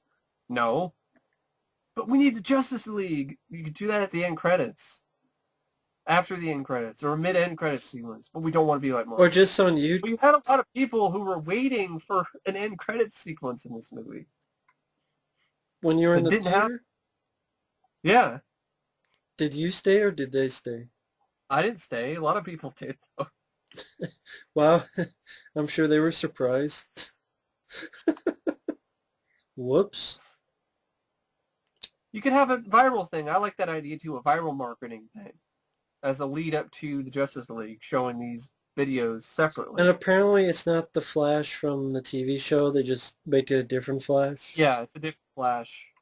Just like if there is going to be a Green Arrow, it'd be a different Arrow. I don't know why they're doing that. I think it would have made more sense to just combine the two things, but that's just me. Could be like Marvel, that's why. Even though Marvel's having success. Agents of S.H.I.E.L.D. Yeah. Yeah, don't follow a successful formula. A formula that makes sense. Yeah. Marvel, they didn't originally come up with the idea of a big grand MCU. I think they started out with Iron Man and then had this end credits thing, saw how it worked out. It worked out well. People were excited for it, and they just kept building on it. Yeah. If Iron Man wasn't a huge hit, then we wouldn't have this kind of stuff that we're going on. But either way, Marvel still would have gone the approach of doing movie by movie, even if they were not doing a MCU. If you're trying, it makes even more sense that they are building an MCU. They're building a cinematic universe. It makes sense to take your time with that, to not rush that. Doesn't make any sense. Oh, it's different. Oh, just because Marvel did it this way doesn't mean it's the only way. Yeah, I get it, understandably. If this movie worked, for me personally, I'd say, okay, hey, all right, they did it differently and it worked out. But it didn't. But when you don't, you get shit like this. It's just, yeah. And it's shit. And it just fucks up future films, the DCU. So you stop the movie to show you the Flash on the security camera, twisting his nipples real fast, stopping a burglar. That's not what happens. It did nothing for me. Did nothing for me either. Cyborg with Dyson, yeah, which is crazy. You're like, oh, he creates a robot. Okay, there's another, but it's a good robot. So it's another cyborg. It's not the Terminator. It's not going to destroy humanity. Just a random scene. This has this cube, motherboard or whatever it's called, and then it brings this guy back to life, and he screams, "Ah!" That's Cyborg. And then you get Aquaman. That is so terrible. Roman Reigns of the Sea, Jason Momoa, Jason Mamma Mia. And he comes out. He's holding his breath with the staff. It looks so bad. Was he holding his breath? Like, yeah, it looked like it. Yeah. He seemed really uncomfortable and posing and he was a douchebag. He just smashed a underwater camera for no other reason other than, how dare you look at my long locks. And then swam away. That Aquaman movie is going to be terrible. Yeah. I don't like the characters. That's one problem I also have with DC versus Marvel. This is just my opinion. There are more Marvel characters that I like than there are DC characters. I agree. You should probably name maybe 5 at most for DC. I like Superman, not this Superman. But, I mean, in general. Superman, Batman, Flash, Green Lantern.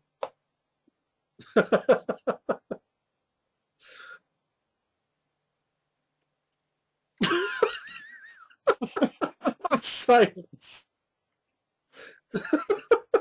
I get to think about it some That's more. 4, not even 5. So maybe Blue Beetle, but I haven't read that many comics. Really, I don't mind Orion, but mainly that's from the animated series, Superman the animated series. Swamp Thing. Okay, there you go. Constantine. That's a Vertigo comic, so we're kind of, it's not strictly DC. Lobo I don't mind, Okay. but it's just, but out of the ones I'm really familiar with, like the big ones, it's just Superman, Batman, Flash, Green Lantern. Yeah, pretty much. And even the Flash has problems because his rogues gallery is horrible. He's a fucking street shark as a villain named King Shark. The Mirror Master, the Wizard, the Weather Wizard. Yeah. Captain Cold, who's just Mr. Freeze, but lamer. If he came first, whatever, regardless, he's still the same character pretty much. Yeah, for me, yeah, Superman, Batman, Green Lantern, Flash. Maybe like a little character like Metamorpho. I mean, I don't mind Manhunter, but it's not like I love Martian Manhunter. I mean, most of it's Batman stuff. Batman and Batman Beyond are two of my top favorite DC characters. And Batman Beyond, Terry McGinnis is just another version of Batman, but in the future. I mean, that's the thing, though. I mean, maybe they could make an interesting movie, but from the get-go, it's not like, yeah, No. Spider-Man and Captain America and Wolverine and the Punisher and Yeah. Daredevil. Even Ghost Rider, you can do it right. I mean,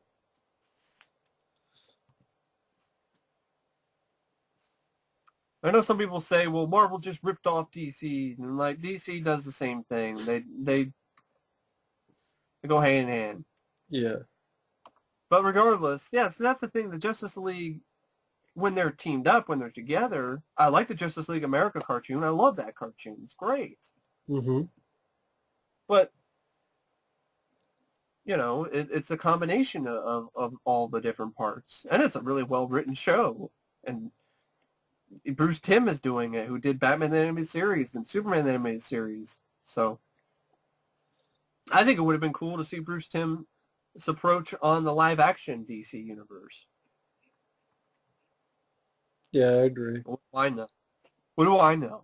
So we have Zod's Day. Okay, Zod's Day shows up. Wonder Woman, he's destroying the city and shit. Superman thinks about... Lex is like, this is your Doomsday. Like, that's just a cringe-inducing line. And no, it's not my Doomsday. That's Zod's Day. He shows It up. looks like shit. He does. Looks like shit. Breaks out. Starts fighting Superman. Then Superman and Batman. And Superman has the right idea here. Take him out. Outer space. Outer space. Immediately. I give the script credit for this, where he's showing immediate effort to take care of this. And it probably would have taken care of it pretty easily. Would have thrown his ass in the sun and would have been done with it. Nuclear Man comes in. Or he would have just thrown him into space and let him just float out there. He would have stolen the girl so she could breathe in space. But yeah, Nuclear Man comes in and uses his hair. His Lee press-on nails of death. But no, of course, the government's Stupid government. just says, nuke them from orbit's the only way to be sure. I guess Patrick Wilson was the president. For those who don't know, that was the lead in The Conjuring. I'm like, he was? That's a nothing role. Exactly. That's an actor I know. I mean, wow. The star of The Conjuring is just... The general guy who Lois was talking to in this, he was the general guy in Man of Steel. Okay. Not the well, that guy sacrificed himself. The guy from Law and Order. Oh, Maloney? Christopher Maloney? Yeah. Gotcha. So, yeah, so stupid government, nuke it, and that mutates Zod's Day even more. So now he got spikes. Like Doomsday. And this sequence, I love how they, like, It's an abandoned area. We need to go to the abandoned part of Gotham or something. Part of Metropolis. And then the whole thing where the shot on the news where Doomsday is shooting things and blowing shit up. We're like, oh, this is in the district. Luckily, most people are off work. And I'm like, and are not in these buildings right now. And I'm like, that's a pretty heavy-handed way to say, there's no one here. Really, you could be like, I don't buy that either. Does nobody work the late shift? Yeah. So then Batman has this brilliant idea. I'm going to drag Doomsday to the Gotham. Why? Just go get the spear and come back. Bada boom, bada bing. I have no idea why. He's being an idiot. Exactly. And then why does why does he have laser eyes? Because he loved Deadpool and X-Men Origins Wolverine. Part of me, I'm thinking too, is because in case you didn't know, it was part because Zod Zod had heat had vision. laser vision. Yeah, that's what I'm saying. Yeah, because if you didn't know Yeah, already that it was part Zod, he has heat vision. heat vision. But then he has like ability to like absorb energy and like Techno disco. expanded attack. He's a walking techno disco. He's a walking jubilee.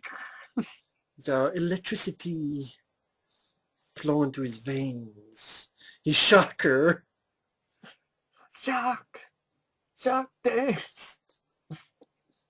No more Mr. Nice Monster. Nice character. No more Mr. Doomsday. Doomsday. Oh my god. It just...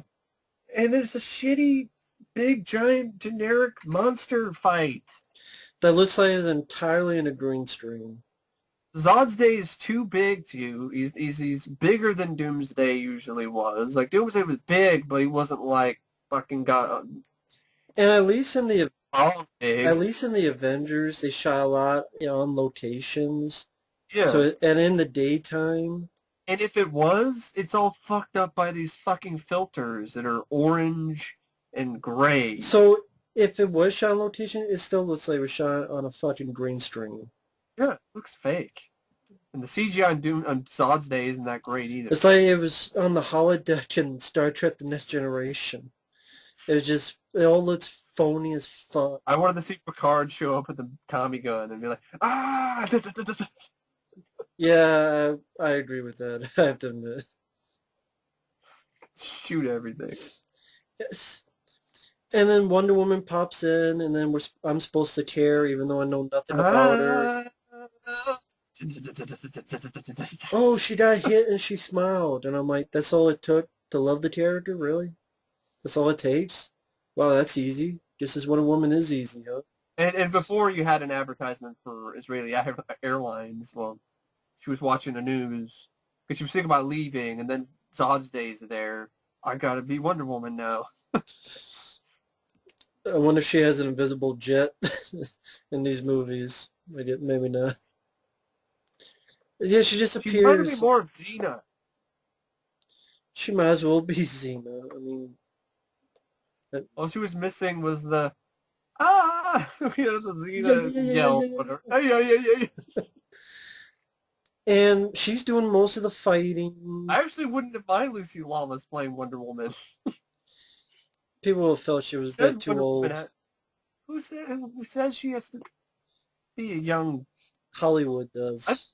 I think Lucy Lawless still looks great. I've seen recent pictures of her. I know, but that's Hollywood. Yeah. But let's get the chick from Fast and Furious 6 that nobody remembers.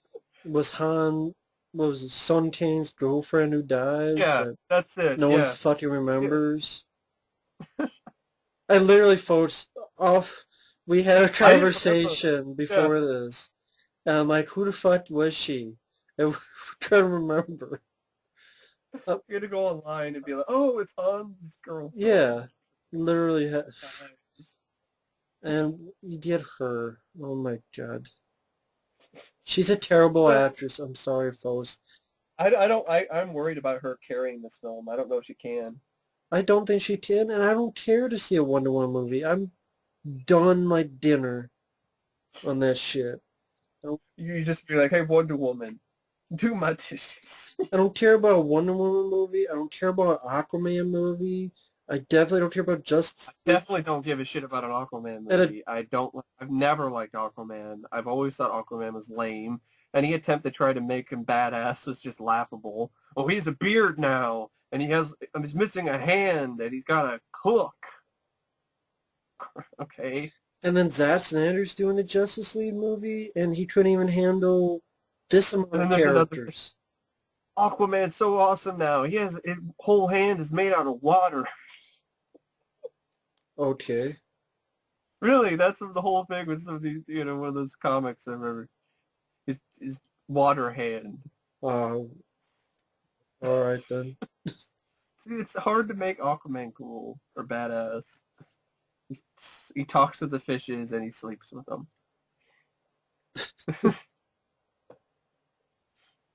So Wonder Woman also gets most of the fighting in this final battle. Superman doesn't do much. He takes him into space. The stupid government nukes him. And then, of course, you have that shot from The Dark Knight Returns taken out of context here, where it was actually so much more powerful in The Dark Knight Returns, where he's stopping these nuclear bombs that the USSR are sending a nuke towards Gotham. But it looks cool. So that's all that matters, right? But it doesn't look cool. It doesn't even look cool. I mean, it's a lame fight. I'm just talking about the whole scene when he's hit by the nuke. It's right from the comics. But that looks like shit too. It looks like shit. It looks like Resident Evil zombie. It did look pretty bad. The CGI and it was didn't pretty need bad. to be done. No. Doomsday Superman got hit by nukes before, in Superman 4, right? Didn't. But I mean, it's for the it's based on the comic that apparently Zack Snyder, he might as well be just flipped through and was just like he might as well be Zack Ryder. So fucking Zack Ryder just flipped through the Dark Knight. I'm surprised it was Zack Ryder. He just had Zack Ryder flip through the comics and find scenes that he liked, and he goes, "That looks cool." Woo, woo, people woo, woo, woo, woo, woo, woo, woo. Fucking lame as shit. So the battle, Wonder Woman cuts off Doomsday's hand. Batman doesn't do much except stay in the background, almost gets shot by a blast. Of course, he gets saved by Wonder Woman in the form where he's like, oh, shit. And then he has a whole thing with Superman where he's like, she with you? I thought she was with you. I'm like, Bruce, you should know this already. You know who she is. This is stupid. You know who this is.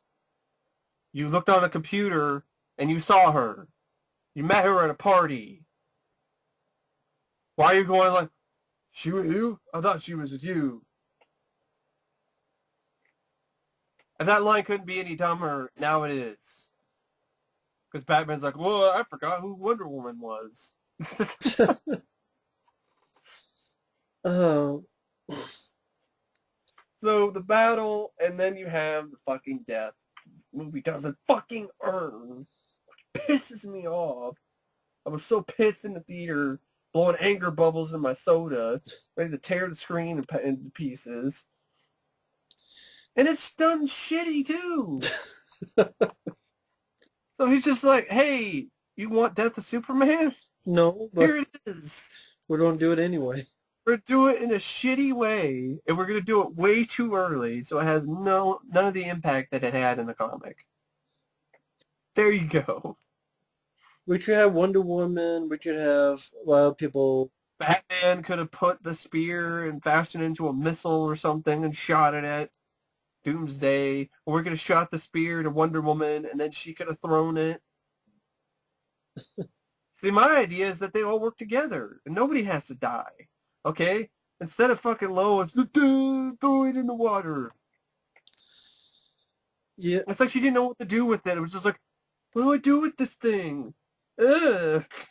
It's freaked out by it and scared of it for some reason. It might be radioactive. It just drops it in the water. And at the end, And Batman. back to shit later. Batman doesn't do it. Batman only does at the end is just run away. He shoots the gas pellet.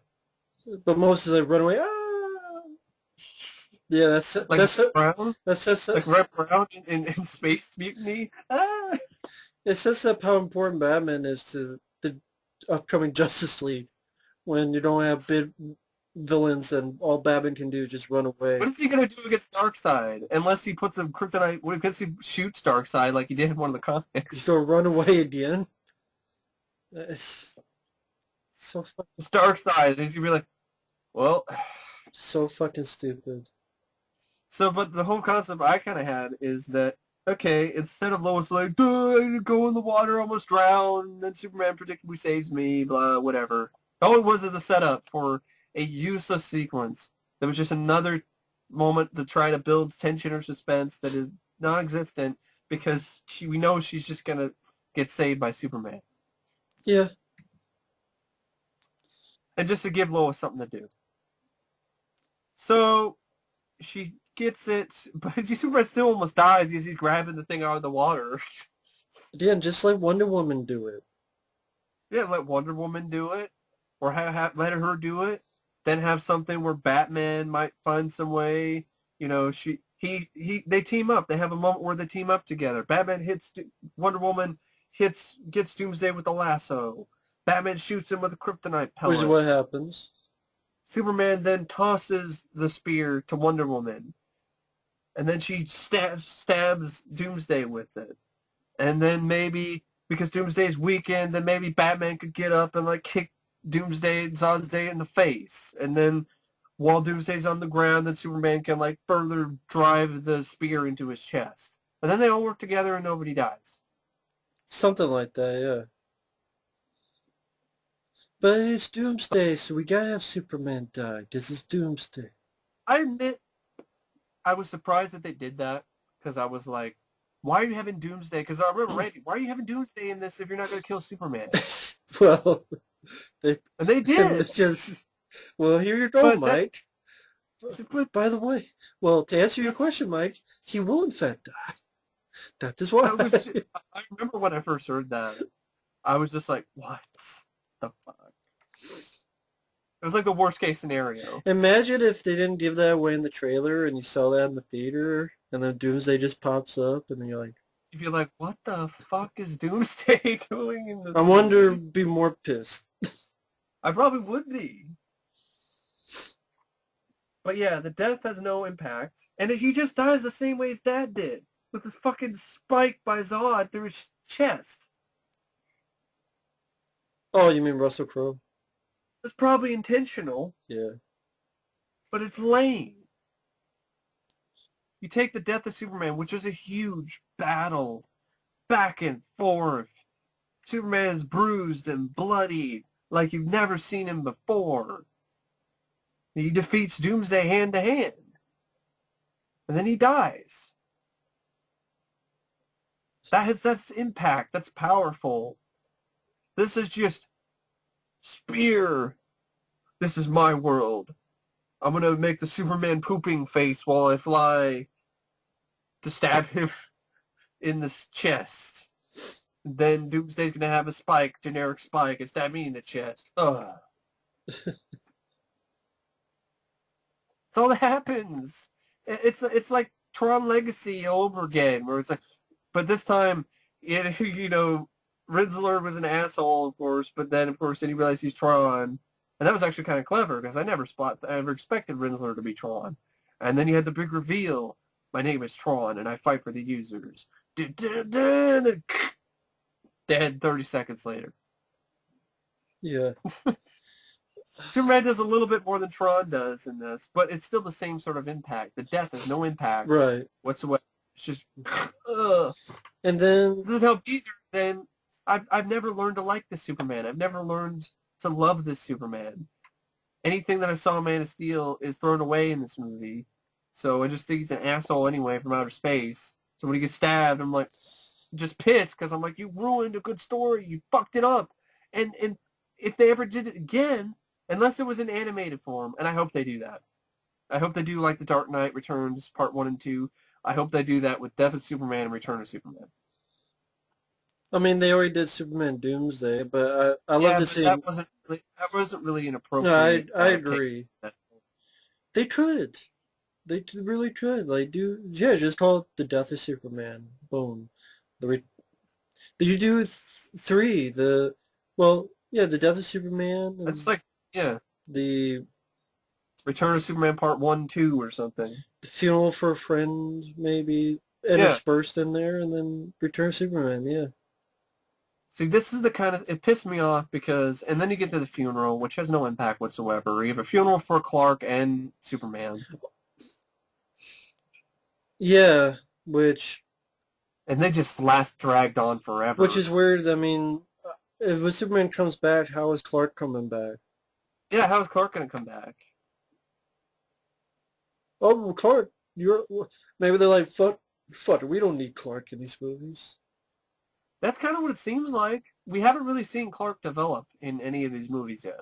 Yeah, like two, three scenes in this movie. Yeah. And barely any in the first movie. One of which where he banged Lois Lane in the tub, his pants on. When he's told to write sports, and when he met Bruce Wayne. And these three scenes, and the time where he snogged Lois Lane in the rubble of Metropolis and other places, is enough, I guess, for us supposed to feel bad about, oh, he sent her a wedding ring. I don't care. But no, see, that's the thing. I mean... Oh, of course, the Jesse Eisenberg. Oh, fuck, in prison. Batman's going to brand him, but then doesn't brand him. And then... brands the wall. For some fucking reason. And then... ding, ding, ding, ding, ding. I guess he did this all for Darkseid to kill Superman. Yeah. Whatever. Ding, ding, ding, ding, ding. Because Darkseid could do it himself. In fact, I think that would have been a better way to do it. Don't have Doomsday, have Darkseid be the one that kills Superman. If you want to do something different, then do that. But they don't want to be different. They just want to have Death of Superman. But you fucked it up because now there's no suspense or intrigue for any of the next Superman films. If they do another Man of Steel, if they do another Superman, he already died once. Oh, he's up against Metallo. Yeah, but he's not going to die. You know what you... Parasite. But you know what's funny, though? With all the announcements, guess what there's none for? Man of Steel 2. Yeah. Exactly. They know that. That's why they kill him off. We'll just say him for Justice League, like the Hulk for Avengers. God. They really have turned Superman... That's kind of what they're going to do. The Hulk. That's kind of what they're going to do. Although I really liked Incredible Hulk, and I honestly thought it... No, I agree. I mean, I liked Incredible Hulk. But I would rather see a sequel to that than Thor 2. No, I agree. But that's what I mean, though, is that... Yeah, I'm some Marvel fanboy. Thor 2 sucks and it's forgettable. I don't remember a fucking thing about it, except Loki and Thor teamed up a couple times. They flew around in a spaceship, and there's like a villain who sucks ass, who I think sounds like a Klingon. And then there's some red mist shit that's fucking people up. That's all I fucking remember. Iron Man 3 is a piece of shit too, so. It is. Fuck Iron Man 3. Iron Man 2 is disappointing. So, it's not like, oh, I like everything Marvel related. But they did a lot of good ones. Yeah, a lot of better I guess they just appeal to my personal entertainment sense, so to speak. And people who say they're all the same don't know what they're talking about, because the Winter Soldier, Ant-Man, and Thor. Winter Soldier is an excellent blend, a way better blend of dark and gritty elements and some levity. Great balance between the two. And that's what I want out of this kind of stuff. And that's completely different from a movie like Ant-Man and then a movie like Thor. Three completely different movies. So I'm tired of this. They're the same shit. If anything, these movies are more the same. If you ask me. But yeah, just They're all trying to be like Nolan. yeah, they are. Because those Nolan films were And I don't successful. personally feel that fits with Superman. It doesn't fit with Superman. It fits with Batman, but it doesn't fit with Superman. As soon as a guy flies around in the sky and starts shooting lasers out of his eyes, realism, It's out the window. yeah, exactly. It's up, and away. You don't need realistic, sad sack, moody. Conflicted Superman. I'm Superman. A Superman that makes you want I'm to take... Superman. I'm More like, Superman, Nigel. I got all these powers, and I can fly, and I can use X-ray vision. Everybody's like, boo fucking who? Give me those powers. You're fucking Superman. You got Lois the it's fuck. like it's like it's You can like do Joel anything. Kinnaman. It's like Joel Kinnaman whining about being put in a super suit of RoboCop. Where he's crying. Ooh, Oh, I could be paralyzed and not be able to walk the rest of my life. I'm in a super suit. well, I think that one was more of, oh my god, I have no body anymore. So Yeah, even I know, but even still. even I still hate that movie, but even that you understand more than this fucking Yeah. sad sack. But later on, it's just like, Yeah, yeah, later on I can but see. it's just like you're a superhero technically. You're like a super cop. Right. Right. You're not just a brain. That's all Murphy is. Just a brain Right. and all that stuff. But that's on a whole other topic. But so yeah, Lex going ding ding ding ding ding ding, which is fucking laughable. Everyone in the theater was just either face palming or laughing at that scene. And then they kill Superman, but they don't because some dirt levitates. Yeah. And of course you have the whole thing where you have Superman's funeral and you have like this thing that's on if you seek his monument, it's all around you. And I'm like, and then someone actually pointed that out in the video, and I'm like, yeah, all around you is in the rubble. That's all around. Yeah.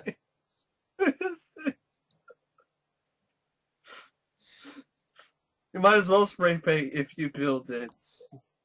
He will come. Which is like he will come back. He will return. That's the thing. The death has no weight to it. You have in the comic, because you waited, you had the whole universe set up. So then you had a funeral that is just a very iconic funeral, where you have the funeral for Superman. A whole city is in mourning. A whole world is in mourning. And you have all these other heroes showing emotions that you normally don't see them show. Batman crying, Flash crying, Wonder Woman. It's a very emotional, powerful scene that would look amazing on the big screen. And they fucked that all up because of the first time they adapted this, they did it so terribly that it's gonna be a while until they ever try to do it again. If they ever do. Yeah. I mean, even in Superman Lives, they had a cool idea. I like the idea that Kevin Smith had where you'd have like on a screen the funeral, Michael Keaton's Batman would appear and give a speech about Superman. See, I wanted to see that movie. I wanted to go back in the 90s, before Chris Reeve's accident, after Batman Returns, World's Finest. Batman, Superman. Done right. But, no. I guess I'll just have to stick with the animated series team up. Or the ones that you're talking about, which I haven't really gotten around to watching yet, but I'm probably pretty sure I like them more than this. They just fucked up his death because it was too fucking early, had no impact, because we have not learned to love or appreciate this Superman as much as we did with the Superman in the Death of Superman storyline. Why the fuck did you do this? It just screams of, we want to be edgy and different. but without really thinking about it. Yeah. Kind of like that quote from Jurassic Park, where Malcolm is talking about, you were so preoccupied with thinking about whether or not you could, you didn't stop to think whether or not you should. And then you're selling. This is really what this movie is. It's just a cash grab for Warner Brothers and DC. It's Batman and Superman's in it. People are going to see it. It's the first time Batman and Superman's ever been in a movie. Guaranteed money. But it doesn't mean you have to be as lazy as you were with the screenplay. It doesn't mean you had to be as disjointed with it and just to take all these fucking storylines and just throw them on the wall. Like a monkey shat in his hand and just tossed it on a wall. Kind of the same sort of process. Or just throwing darts blindly at a dartboard. Oh shit, the dart hit the guy in the eye, whatever.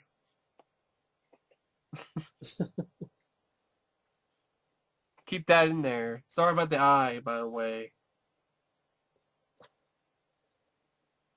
It's a film that it was disheartening to watch. It's a piece of shit. It was disheartening to watch in the theater. It was just made me depressed, pissed off. And it's not really a good sign for the future. I mean, Superman, how is he going to come back from this? Are we going to come back and then finally be the Superman that I know? Unlike some people, and that's fine if you want to wait for this, I don't want to wait 3 movies to see Superman be Superman. It's stupid to me. And unnecessary. Should have just done that in Man of Steel. But no. Because that's what people say, wait. He'll be the Superman that inspires you and you respect and admire and da-da-da. Wait. He's learning. What is Superman's theme song? Wait by Lion. Wait. I don't want to wait.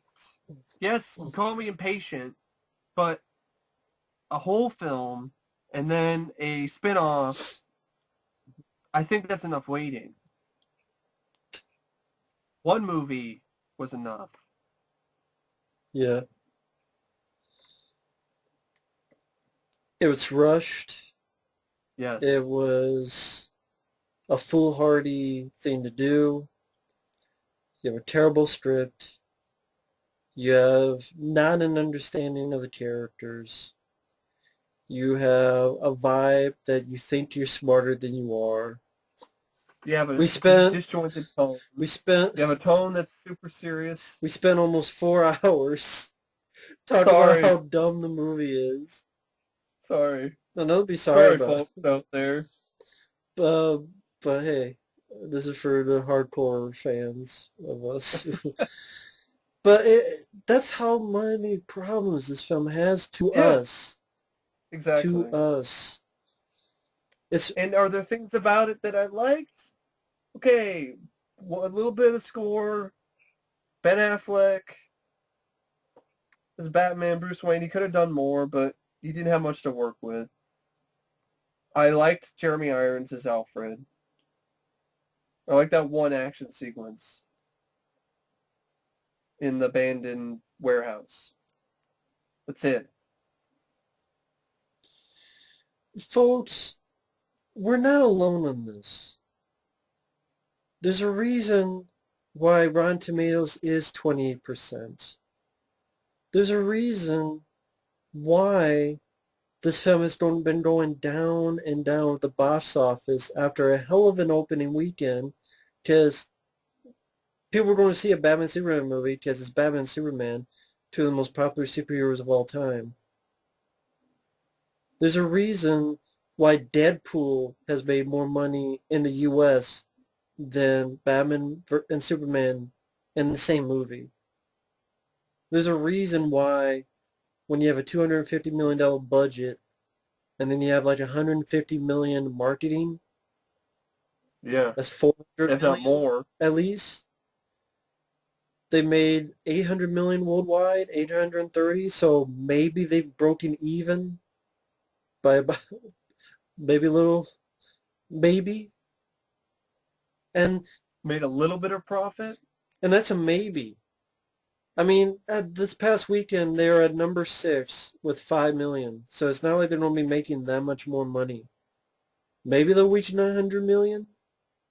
I doubt they're going to reach a billion. Even if they do, it's the $250 million budget plus whatever advertising costs, which probably were a lot. At least 150, 160 million at least. And overseas, sometimes some places overseas don't get as much profits as you do in the domestic. So in the United States. So studios mostly look at films and the biggest success is what you get domestic. The fact is, yeah, Batman and Superman in the same movie for the first time. And it's struggling to make $1 billion. And there wasn't... In today's market, that it's where Fast and the Furious 7 can make over $1 billion. And they didn't have much competition. And Transformers 4 can make over $1 billion. That's true. Transformers 4. 4. And this is struggling to get there. And, if it ever would. And it has a bad word of mouth. I mean, okay, mixed word of mouth. Imagine what the next one is going to get. That's why I really think they should postpone Justice League. But they're not. They're going to shoot pretty, like this month if they are, or there's... Yeah. This month or next month? They're going to start shooting. Well, they're not, I'm not the one. They're impatient. I'm patient. I waited for Avengers. There are multiple movies until Avengers. By comparison, folks, Avengers Age of Ultron, which got some shit. I like that 10 times more, 20 times, 50 Me times too. more. Than, but it's got it's I didn't think it was that cluttered as this either. No. I don't understand the whole cluttered thing with, yes, there's some references to stuff like Black Panther and some other stuff, but it didn't in the Thor thing, which was kind of out of place, where he, whatever sort of stuff we'll figure out in Ragnarok. But there wasn't a lot of it. It wasn't like this, where you have the fucking Injustice Dream sequence and then all this other random shit. And then that had better flow. It felt cohesive. Yeah. It was also really entertaining and fun. That made 1.4 billion. And that was after, like, there's already been an Avengers movie, and then there's been a lot of other superhero movies in the movie. And Ultron in that movie, James Spader kicks the fucking shit out of Jesse Eisenberg and Zod's Day in this any day of the week. I agree. And that was a spectacle. I saw that in the theater, and it was a spectacle. This was just tedious. It was boring. That's really his biggest sin. It was boring. Yeah. And in large part, I personally feel that's because of the poor script and bad editing. And a director who doesn't seem to know exactly what his vision is in the first place. And again, we're not alone. I mean, even if you compare the two, Avengers Age of Ultron, it's made more money. It has a higher rating on IMDb than Batman v Superman. And it definitely has a higher rating on Rotten Tomatoes. And they introduced new characters in that film too, but but just a couple. I mean, it's like Vision and Quicksilver but they were kind of introduced this is Batman, Superman, and Wonder Woman, your three biggest DC characters. Yeah. I mean, and you're struggling. With Quicksilver, they're not really big at all characters. At all. Vision was the bigger one. But again, compared to Batman, Superman, Wonder Woman in the same movie, and you're struggling to get to that amount. You're like $600 million away, and you have a lower rating. Not only critics, you got bombed, and even on IMDb, you have lower. And usually, when a movie just comes out, the IMDb rating is insane high. This is still now lower than Age of Ultron, and I bet it will continue to get lower. I think it deserves it. And if you love the film and you like That's it, fine. I don't have a problem with that. It's just people We obviously don't like the who film. just we've explained it It, plenty. I mean, we're not the people who are all like, it sucks. You're stupid. no, we actually I mean, discussed. we go a lot in more in depth than that.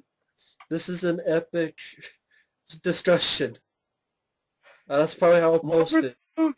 Longer than the movie itself, but there is a laundry list of issues. Because we're actually talking about the characters and why we like them and what we would like, what we could have improved and what we would have liked to have seen instead and what the problems were. But Matt, you just gotta accept it for what it is. Well, obviously they're not accepting it. DC has to be doing something if they got scared enough to redo pieces of Suicide Squad. Yeah. They wouldn't do that. We're fine. Well, fire David S. Goyer, I think, and just have Chris Terrio do Justice League. I think they should fire Snyder. I don't think this is going to be fixed until they get rid of him. I agree. He knows how to do visuals, but I don't think he knows how to tell the story. Unless the stories are already written for him. He didn't have to write Watchmen. He didn't have to have somebody write a good story with Watchmen or 300. Did you hear? Or Dawn of the Dead. By the way, did you hear about the petition from fans to get Zack Snyder fired? There's actually a fan petition. Hack Snyder. That must be something. It can't be just us if there's actual petition. Yeah, I used to really appreciate the guy. It's just, ever since Sucker Punch, it's just been downhill from there. Which is fitting. Sucker Punch, Sucker Punch, Sucker Punch, and Sucker Punch. These might as well just be Sucker Punch sequels. Obviously, these are probably DC fans who are pissed off because Marvel. See, if you're a Marvel fan, you wouldn't care, right? Because it's DC. But these must be DC fans who are like, "Fuck." See, that's what I don't get either. It's for the fans. I mean, even Ben Affleck said that this isn't a critics audience. It's critics movie. I like Ben Affleck, but man, I don't get what you're saying, Ben. How is this for the fans? If you're a fan who likes it, fine, but I like Superman. I'm a huge fan of Superman and Batman. Me too. And I hate this movie. Me too. This is the worst Superman film I've seen. It's complete and utter horrendous. Well, it's not exactly just a Superman movie, but yeah. That makes it worse. It's Batman in it, and it's just a disappointment. It's upsetting. And I had zero expectations. I did too. Zero. And I saw it twice. Saw it in the theater once, saw it on a cam later with this guy. So I saw it 2 times. Yeah. I gave it another chance. But I don't know where they can go with this with Justice League. I don't know. See, that's the thing. I'm not even excited for any of the, except Suicide Squad, but I'm still leery. I'm leery about Suicide Squad now because of this. I would be mildly curious about Ben. Because Goyer is producing Suicide Squad, I think, so. Oh, great. Maybe they'll take his name off it. They just fire his ass for good. Get him out of the DCU. Fire Zack Snyder for good. Shot Jimmy Olsen in the head for fun. Just as a seminal character, Superman's best pal. For fun. And you couldn't find anything else for that character other than to shoot him in the head. Well, no, they need that room to force Wonder Woman in, who didn't need to be in the movie. Just we need, They didn't need the Justice League in this movie anyway. just we, They didn't need and they didn't need this movie, period. It was just, I want it all. I want it now. Give me the prize. honestly, just fire Zack Snyder and let George Miller do it. Because he wanted to do a Justice He League. did want to do the Justice League sort of when they were younger kind of thing. Yeah. And they were going to have George Miller maybe do Man of Steel 2. That was the talk. But then Man of Steel 2 got canned for this movie. So you We kind of had George Miller in this. well, yeah, maybe that's...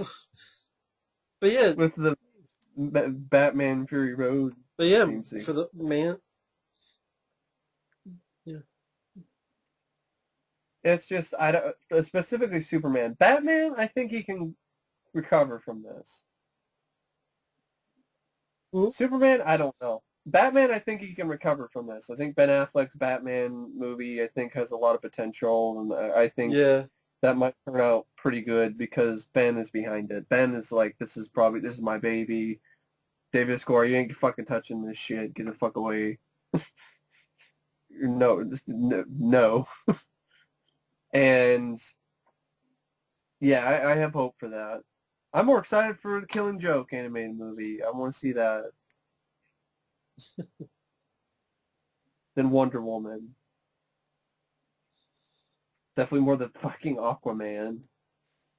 Actually, maybe George Miller wasn't really Man of Steel 2. It was just a rumor. It was just a rumor. It was going to be Zack Snyder, of course. So, But yeah,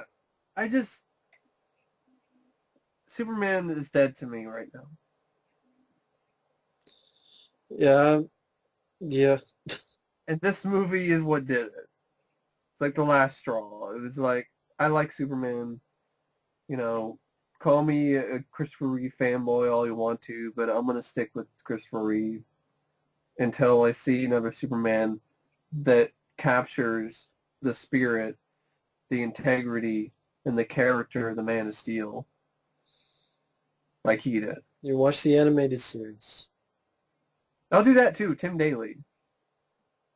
It's out. Great job as Superman as well. I want to see that show again. I haven't seen it in forever. Watch that. Find it somewhere. Watch it. Spend your money on that DVD. Get this Not that fucking director's cut. bad taste out of your mouth. But anyway, we're going to here. It's been like 4, 7, 10 hours.